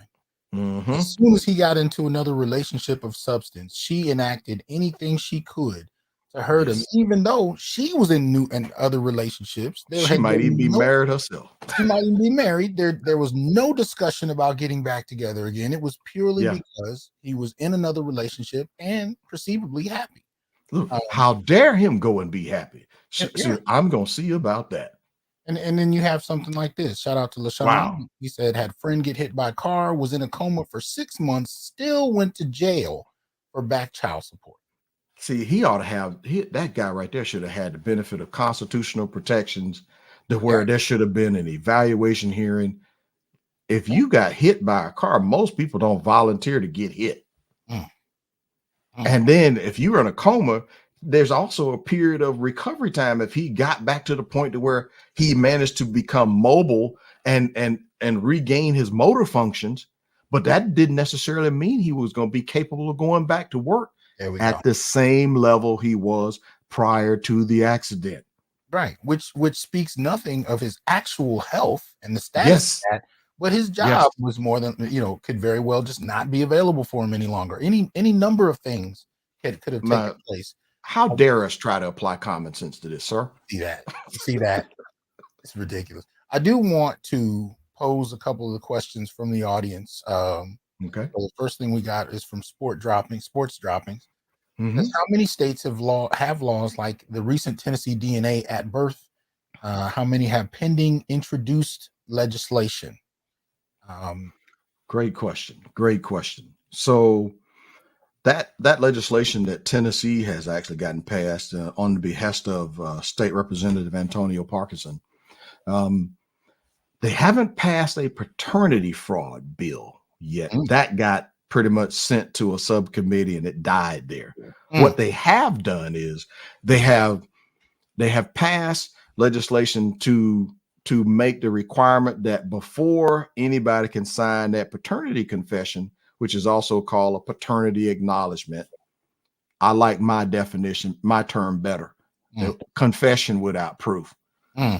If you don't sign that, well, now, at least in Tennessee, and it was passed and signed by a governor, for single men and teen boys in the unmarried situation, you're going to have to take a test first to get your name on the birth documents, and then you could sign a voluntary acknowledgement of paternity.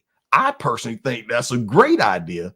I just wish that they didn't exclude married men, because it creates the appearance that all of the married women are holy and righteous and they never lie. Right. But if you're on my YouTube channel, The Paternity Coach, you'll see that most of the paternity fraud victims on my channel, like Gerald Thompson, that brother says his wife used to go to work with her hair fixed up. By the time she came home, her hair was all messed up. This lady would leave for lunch and go visit a pastor at the hotel, and she was getting it in at the hotel. Gerald told this story on CNN, by the way. And the Texas court still held Gerald responsible because of the marital presumption. Now, other states, there's one other thing that they did too. They extended the amount of time in Tennessee with the second bill that will allow you to get more time to challenge the voluntary paternity acknowledgement. It has moved the time from 60 days to 180 days. That is a good effort, in my opinion, to offer some level of protection for single men. I don't agree with excluding the married men. A better bill would be like what we have in Georgia and Ohio. Those are the only states that have an unlimited time for you to challenge the paternity as long as there's an open court order. Right. Okay. Because let's think about it. There is no state requiring the mother to inform the court, her attorney, your attorney, that there is anybody else that could be the kid's father. She knows what the answer to this question. Is there anyone else she was intimately involved with during the 60-day window of conception? What is the 60-day window of conception, and how did I come up with that? The conception date for the kid plus or minus 30 days. The reason I came up with that, Dr. Johnson, is I interviewed several obstetricians, gynecologists, and they told me they've had multiple cases of women trying to get them to change the due date of the baby so that it will line up with the story she's telling the guy who she wants to be the daddy. Damn. Can you see why it's it is dangerous in my mind as the advocate here? It is dangerous for men and boys to just take the mother's word. Don't tell me about this is your high school sweetheart. She's the first lady of the church. Listen, some people making mistakes. Some people are straight up scamming and lying. But what you cannot trust is how you're going to be treated in the family court. You cannot trust how you're going to be treated in the child support agency in all states. Listen, between the state court for families court and child support, they're making money based on how many guys get signed up. You didn't hear me say how many fathers were the actual biological father. I said how many guys can get signed up. So it's a head count. And if they can get more signed up this year than they did last year, they get to participate in a bonus incentive structure of federal taxpayer money. Yes, we are financing the very system that works in an onerous way against us. And then the next metric that they get is how much child support money they collect. So if you are one of these guys whose emotions cause you to take this delusional belief that how much you love your child is equaling how much you pay. So if they tell you, well, according to the formula, all you need to pay is $936 a month. No, I'm a real man. I love my kids. I'm going to pay $1,500. Well, whatever you agree to, you stuck with it. Even if something happens like reduction of hours in your job or your side job goes away and all that extra money you had now, you stuck like Chuck. Now, my attitude is, no, you do. If she put you in the system, you do what the court order says, and everything else you do while you got the kids with you. Because you do not want to be obligated in a situation where, okay, this is what the law says you have to do. You buy into the belief that how much you love your kids is equal to how much money all that extra money is going to the mother. Who has to give no account. Let me say it for the people in the back.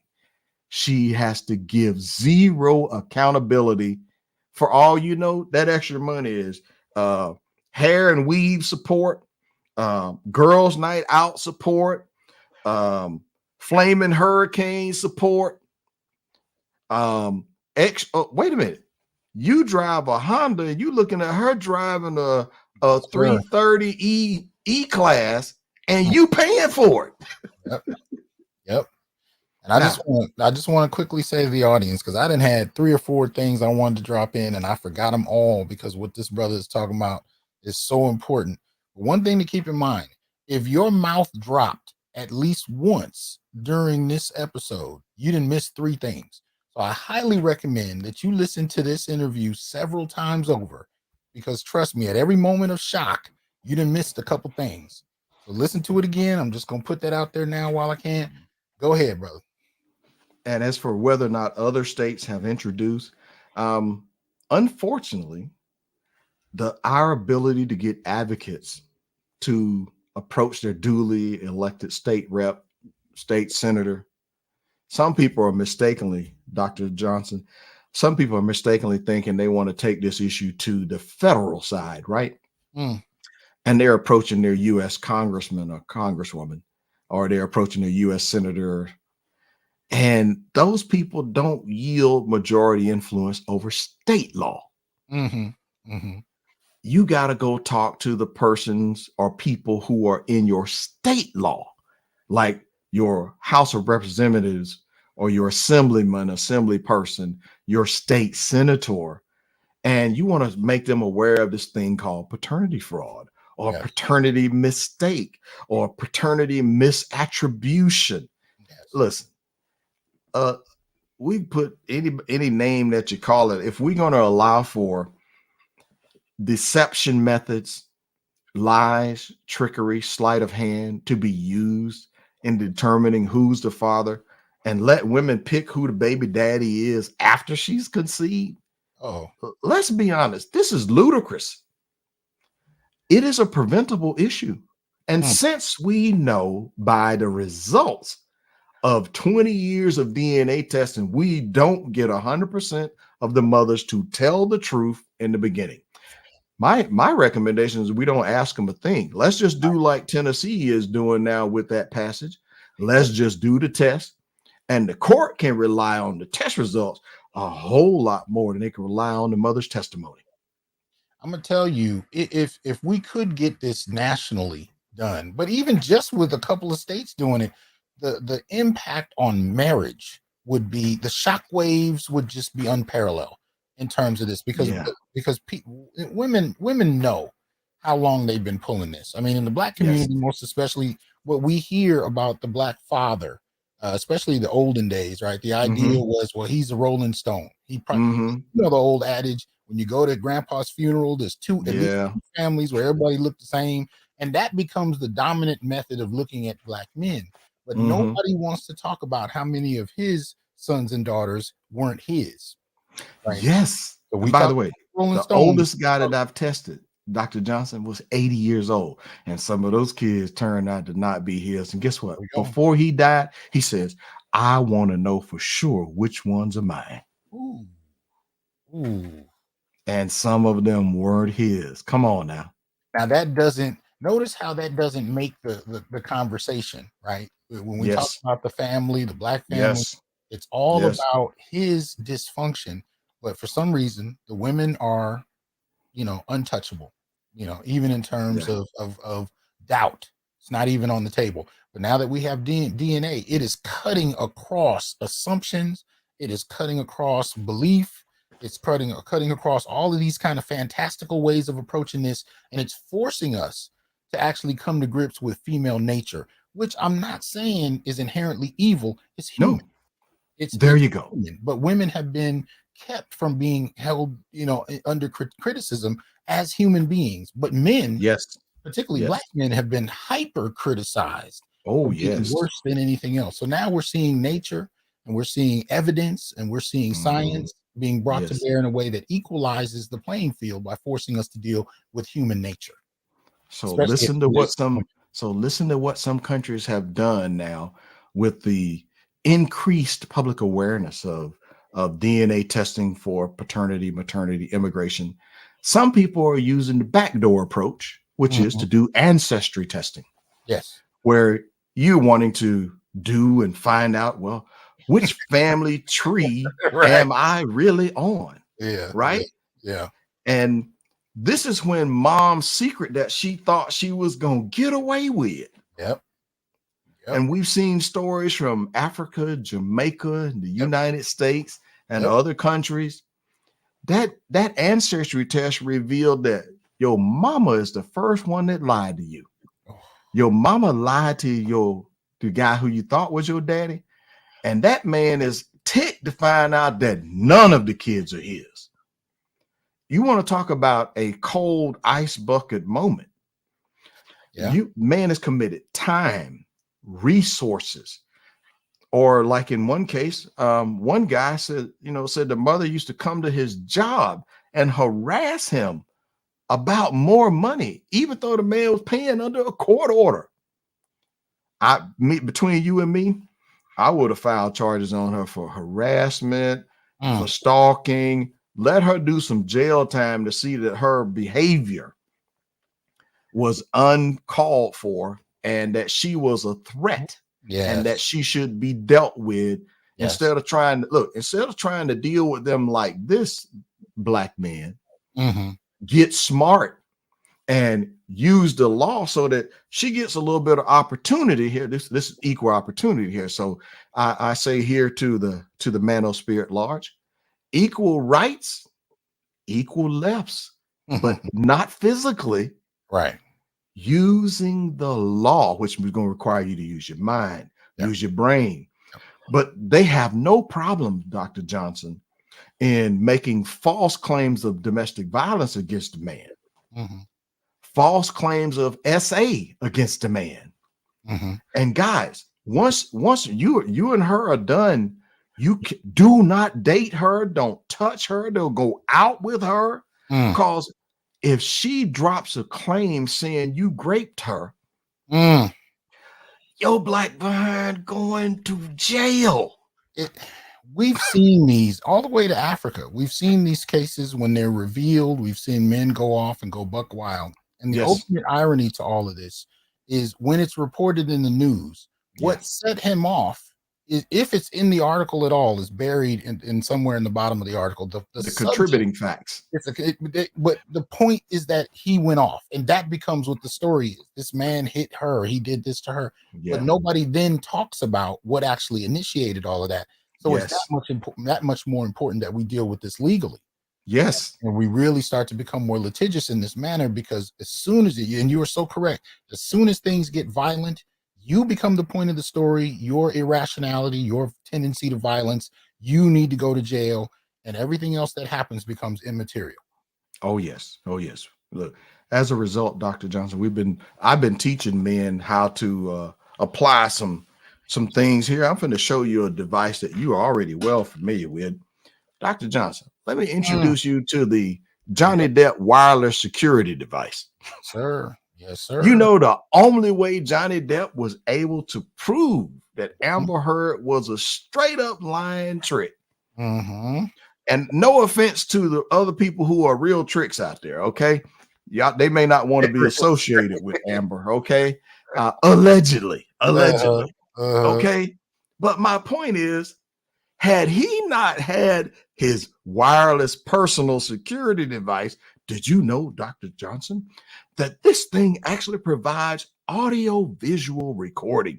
And if you're smart, you'll put 128 gig SD card in this bad boy, so that whatever amount of RAM and hard drive space that came with it, you were capable of recording days of interactions with said individuals. And if you're also smart, you'll have a wireless security system that has AV recording in your place, and you make sure she's not allowed to come on your property without being invited. And any attempts to come to your property without being invited will be dealt with as a trespasser, up to and including pressing charges for trespassing. Listen, you might say to me, but Mr. Smith, do we have to deal with folks like that?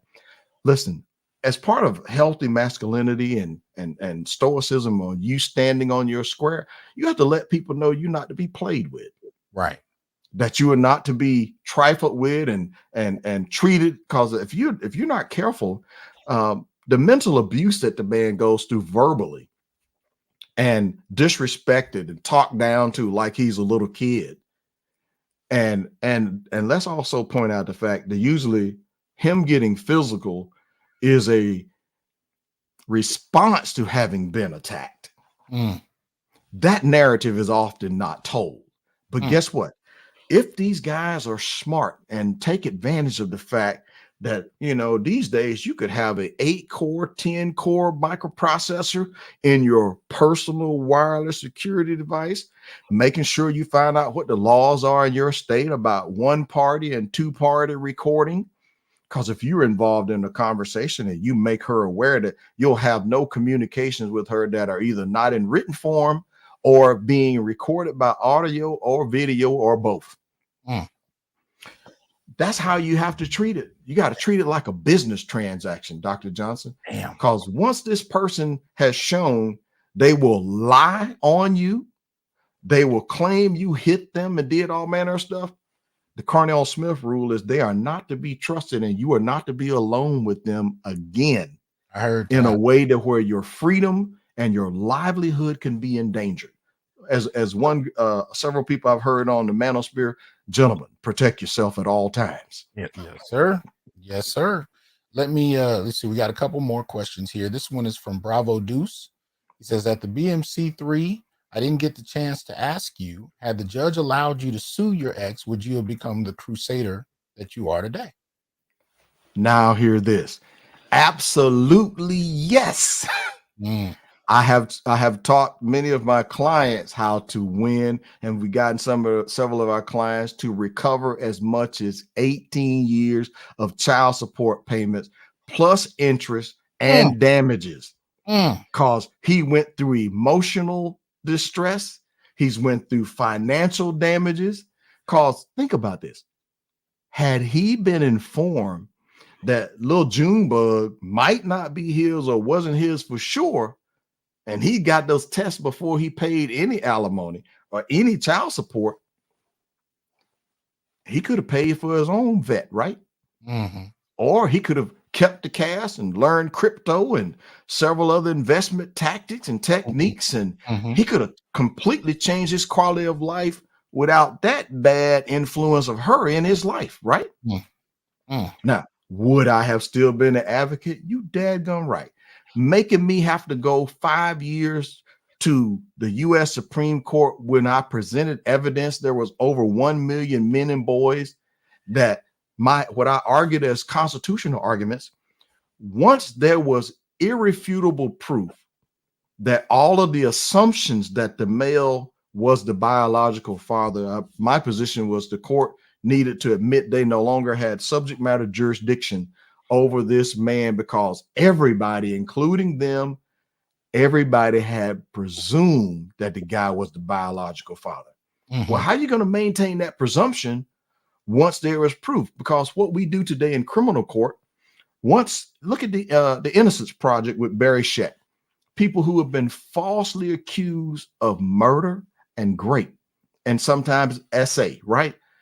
They've been falsely accused of something, and it is only by genetic testing, those DNA fingerprint, the genotypes have been matched up to prove somebody else did it. And they usually identify who the other party is. And with a 0% exclusion, the person who has been sentenced, charged, convicted, and is locked up currently didn't do it. Irrefutable proof they didn't do it. Do we say that we should keep them in jail because we spent good money on a trial and we done paid all the jurors and the prosecution put on a fabulous case? Never mind that the prosecution suppressed compelling evidence or evidence that they were supposed to share with the defense counsel. Does that happen? You darn right it does. And in case after case, many of those men are largely men who have been victims of false convictions, get out. You can't give him back his time. So if he gets $5 million, $10 million, $17 million, he'll have some quality of life for the rest of his life. But he sure as heck lost a lot doing 5, 10, 20. I think the most I've heard about is somebody innocent did 30 years plus. So would I have still been an advocate? You dadgum right I would have. I was pissed over how much money I had to spend because I felt that once we went to court, I had 2 DNA tests. I had the mother's sworn testimony that she never told me about another guy. And when asked under oath, well, why didn't you inform Mr. Smith about this other gentleman? She got indignant with my attorney and said that was none of Mr. Smith's business. So she knowingly and willingly kept material facts from me that would have caused me to question her honesty and her integrity. Yes, sir.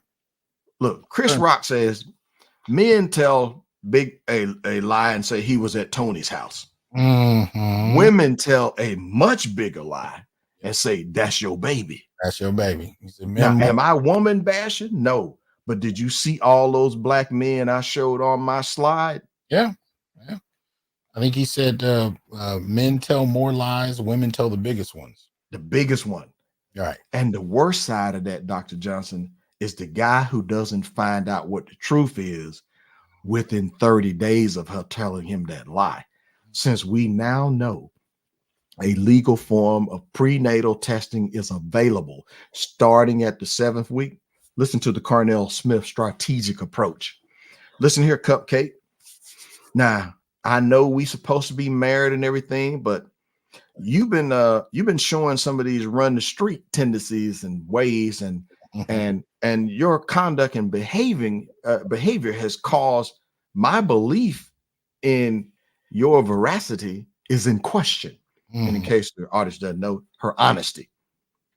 So if your conduct and your actions say you for the streets, I'm gonna need some verification that this baby is mine. Oh yeah, trust. Yeah, baby, I could trust you. However, trust but verify. Yeah. So until I get verification, yes, I'm gonna put all the money that I was going to contribute here in a separate account in my bank, and it will be held in lieu of the test results. Yeah. I'm not putting anything in a baby shower. I'm not taking no pictures with you. You don't get to post me on social media talking about we're pregnant. Yep. Until I get confirmation. Listen, I'm not saying you got to be mean about it. Don't talk harsh and all of that. But due to the way that family court works and child support enforcement works in all of the 50 states and the U.S. territories, if I even act like the father toward your child and let your kid call me daddy, yes, sir, this can and be used against me in court. And then they will say, well, sir, based on locus parentis, which means in Latin, acting in place of a parent, well, Your Honor, he's been doing this for a year already, and she is not going to tell the court that I swore to him on a stack of Bibles that nobody else could be the child's daddy. And then the other boyfriend tracked your current boyfriend down and told him that you told him he was the daddy and that you've been getting money from both dudes. So now the 2 dudes are working together. Damn. Hey, Dr. Johnson, that's happening. And I'm look at this. And Carnell Smith, the men's advocate, I am applauding those men. I say, fellas, quit fighting the other dude. If your girl or your wife is out there sleeping with other fellas, she knew she was in a relationship with you. If she wasn't attacked, she did that thing willingly and she chose to do it on her own. Quit trying to defend her honor where there is no honor. Fighting the other dude, man, look, for all you know, she took her wedding ring off soon as she was out the house. Look at it. She took that bad boy off and she said her ability to represent married women ended as soon as you were out of sight. And she would drop it. Look, she was dropping it like it was an inferno. I'm gonna tell people I'm a big advocate of letting people know your politics in the beginning. So when it comes to this whole question of, you know, getting the DNA testing done, if she knows and everybody else around you, including your family, know that these are your politics, there's no reason for you to stand on, you know, in a questionable space about, well, I don't know if I'm no, y'all knew from the beginning this is how I roll. And if that's a problem for a woman, even during the dating stage, then you might just dodge a bullet right then and there. So be unapologetic about your politics, and it may save you behind. We got one last question. Go This ahead. is coming from and please tell your audience, and I'm speaking as a married man who's done a DNA test with his wife. Yeah. Because after what the ex-girlfriend did to me, I didn't never want to experience that again. And I'm thankful. I know what it's like to be in a relationship with an honest woman. There you go. Out of everybody, that the wife that I'm married to, been 32 years now. Now, so that in and of itself proves, because I know there's a lot of men that I've run across that don't want to say it publicly, but they're worried that they won't be able to have a woman if they believe these things or say these things. But you're walking evidence that has nothing to do. Living proof. Yeah. And by the way, she took the test willingly because she wanted me to have peace of mind. There you go. Dr. Johnson, I absolutely had to have peace of mind. Yes, sir. Because trust me, had those results came back as 0% paternity, the marriage was not going to survive. Right. Absolutely. Absolutely. Last question from the Code 42. Kobe 42. Is it possible to sue the state or representatives that preside over this system or rulings? I'm going to say absolutely not. Because here's where I think we have to be accurate on where we place blame and accountability. The state representative didn't lie about the mother telling you that you were the father. The family court judge didn't lie to you about you being the father of the kid. The child support enforcement agency didn't lie to you claiming that you were the father. Now, unfortunately, Dr. Johnson, a lot of us men think that the family court is an even playing field, and we have been deluded into believing that if it's a level playing field, that they're out there to, you know, behind me is the U.S. Supreme Court, and across the top of that thing, it says equal justice under law. I absolutely disagree with that statement because due to this gynocentric focus in law, there's a superior advantage if you have XX chromosomes and you're female today. Believe all women. She said you caused that pregnancy. There is a presumption of guilt.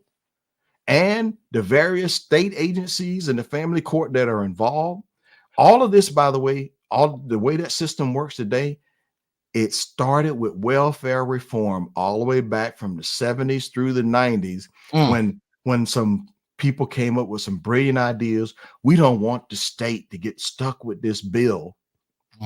And no one was willing to represent men and boys' interests at the table there.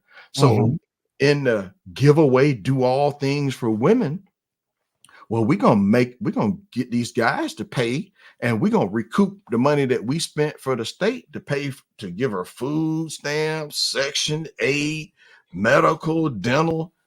We're gonna spend his money and we're gonna get that money out of him. And if he doesn't advocate for his own interests to get some form of paternity testing, they are not going to require her to disclose it. Look, ethically, morally, and principally, it would be fair and just that the child's mother be required to submit a paternity affidavit under oath to everybody who could be that child's father, and we do the paternity test on all of them in the first round. We would find the guy who she had her fun with then. But is a married woman going to tell her husband that at the bachelorette party she was getting down and dirty with the male strippers, and she don't even know the officer. Look, the stripper who was in the police uniform, all she know was Officer Bad Boy or Officer Road Dog. She don't even know the dude's name to even be able to pursue him for child support. But a lot of guys and got married, and on shortly after the honeymoon, they come back and, honey, we're pregnant. Is that the state representative's fault? Is that the family court judge's fault? No. But most of those people are going to be protected under sovereign immunity or some form of qualified immunity. And personally, look, as a legislative advocate, I'm going to tell you, I am perfectly okay with that. Yeah.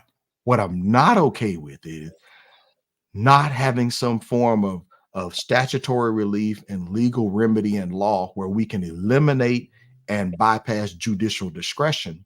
Because without that in place, do you know that there are states where judges can just ignore the DNA test proving you didn't do it? And they will refuse to admit it in the evidence. And then you think that family court works like criminal court. You think you have a constitutionally protected right to an appeal. Not in family law. In family law, you have what's called a discretionary appeal. Wow. Let me give you a hint. It's not up to your discretion. It's up to the court that you are appealing to. It's up to their discretion whether or not to grant you an appeal. And guess what overwhelmingly happens when you challenge a lower court ruling in family court?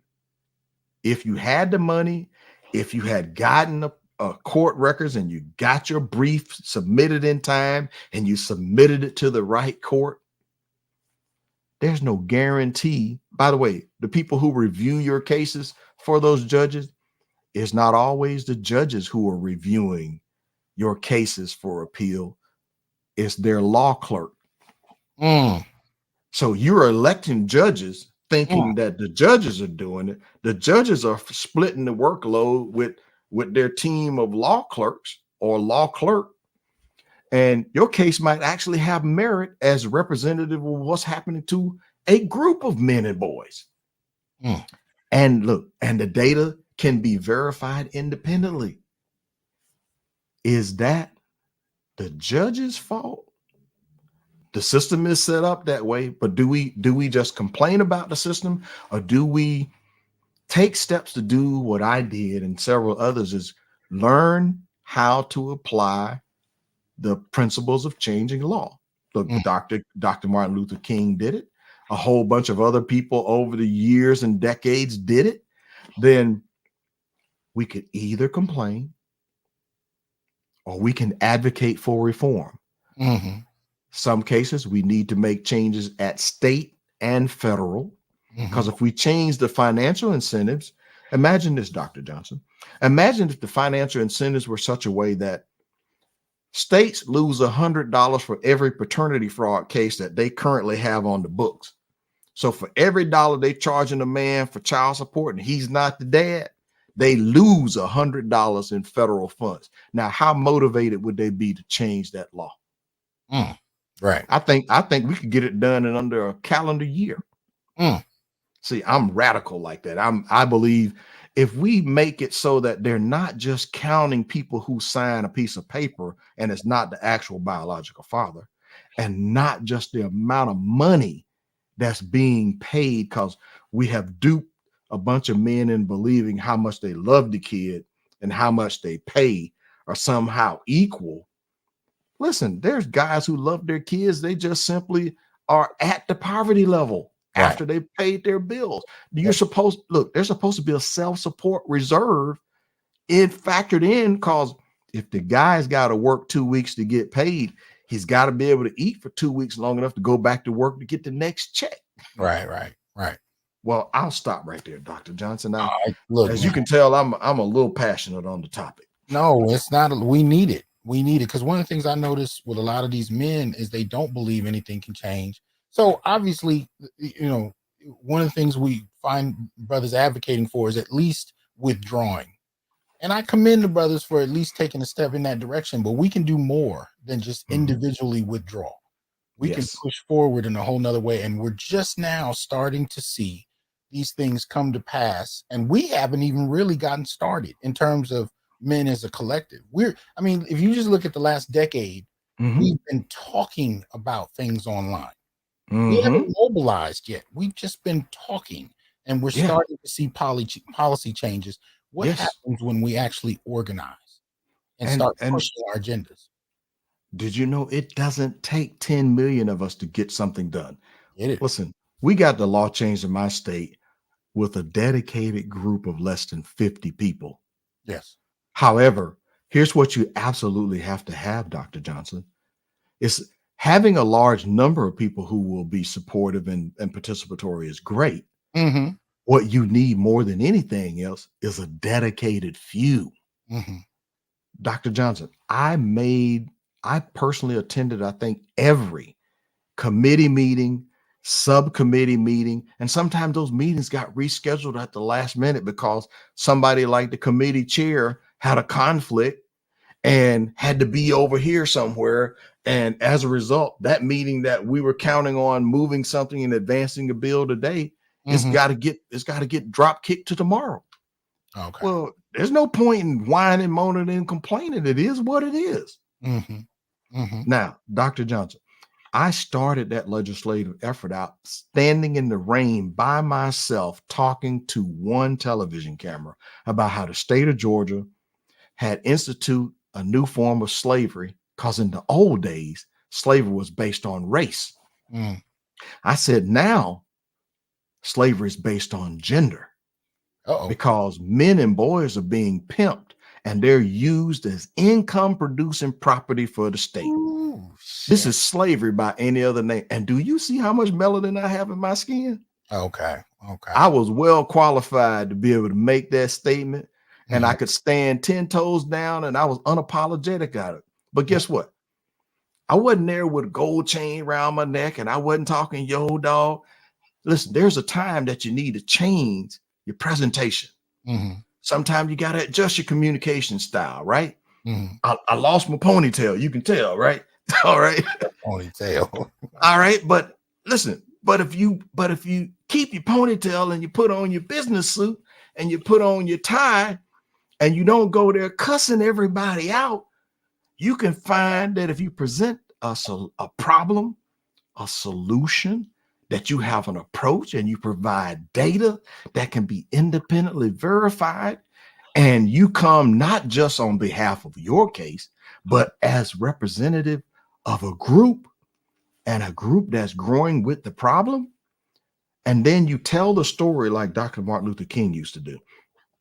He says, if you can get a person to walk a mile in your shoes, what are we talking about here?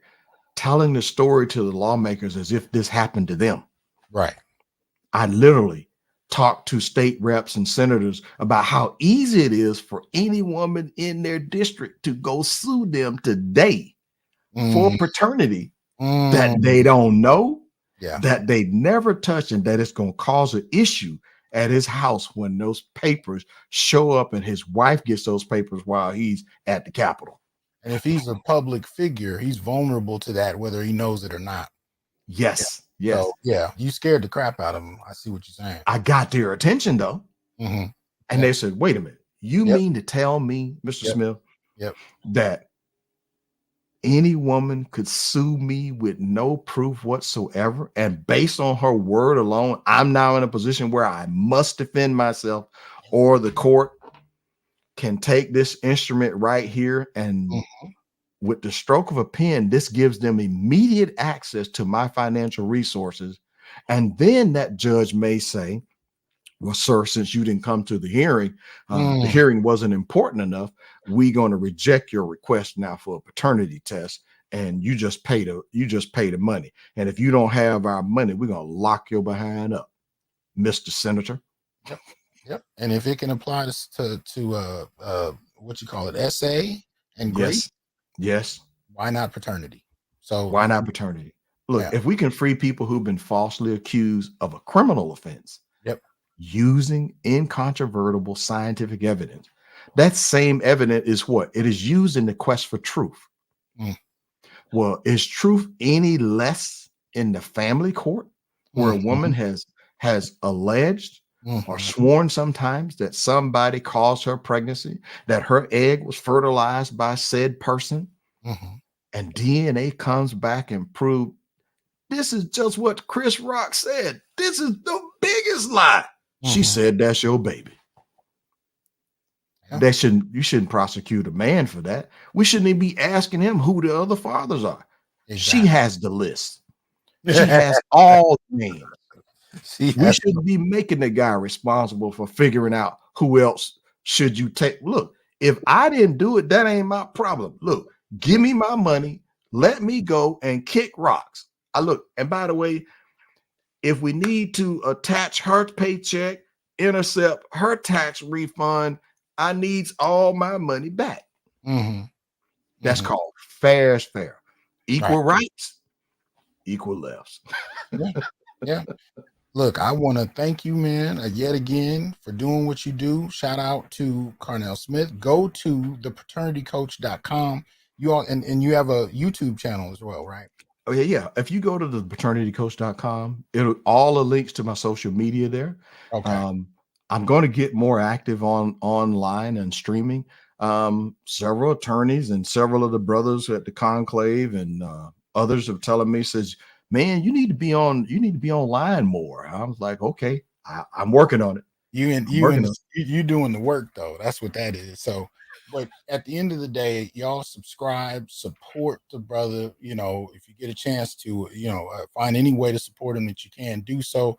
We need more brothers like this. We need to strive to become like this ourselves in terms of being up on the law, in terms of being up on what's going on and what we can do to advocate for our own position.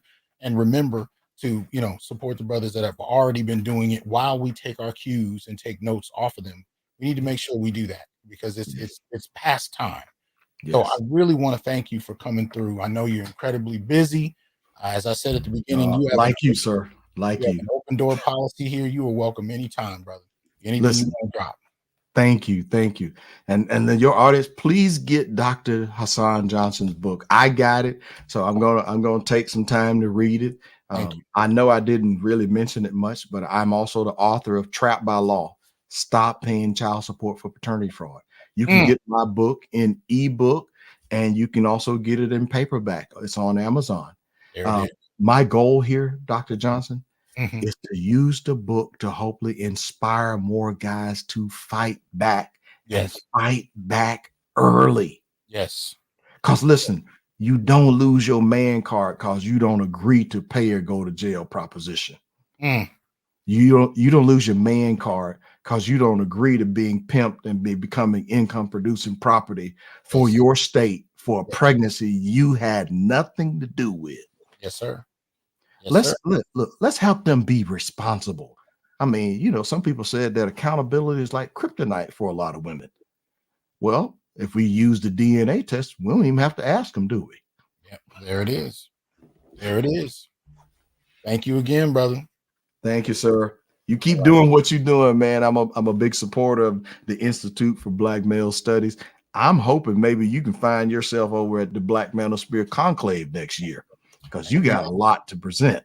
Shout out to Obsidian. I found out about it as it was going on, but I support the brothers doing it, and I look forward to actually getting to hear your presentation. So I got to find out how we go about that. But all right, shout out to the Conclave, man. Appreciate you, brother. Thank you, man. Keep doing what you're doing, my friend. All right, you as well. Peace. All right, y'all. Y'all heard it. The man dropped it. If you're not familiar with Carnell, go support his work. At the very least, check out the last 2 times he visited. All you gotta do is put in the Onyx Report or maybe Dr. Hasan Johnson and Carnell Smith, and you'll be able to see the last couple times he visited, so you can see the evolution of his work. And of course, he's been doing this work long before the first time he visited the show. So if you check out the book and you check some of his other lectures online where he talks about, how he got into this, the story he told is much more in depth than what he was able to share in just a few minutes we had him. So make sure you go check that out.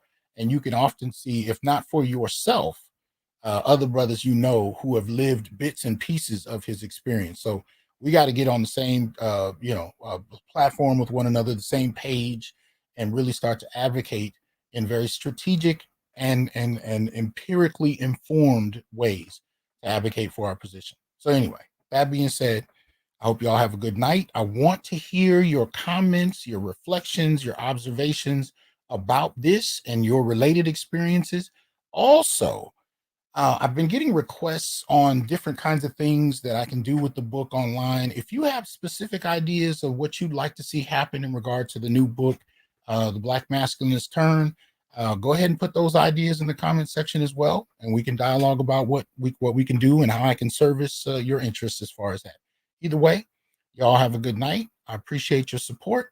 Look forward to hearing from you. Peace. I am here to tell you, brothers, we are not criminals by birth, perennial rapists, incapable intellects, man-children, sperm donors, child support wellsprings, success objects, walking phalluses, ATM machines, lottery tickets, unintelligent henchmen, valueless assassins, pro bono mercenaries, unpaid bodyguards, interchangeable stepfathers, child discipline proxies, unpaid repairmen, workhorses, emotional tampons, or any other socially accepted dehumanizing stereotype. We are thinkers, inventors, innovators, leaders, fathers, and men. Embrace your humanity, know your worth, and extend your time, attention, and resources only to those who genuinely respect you. And remember, your worth is not defined by meeting other people's narcissistic and selfish and unrealistic needs.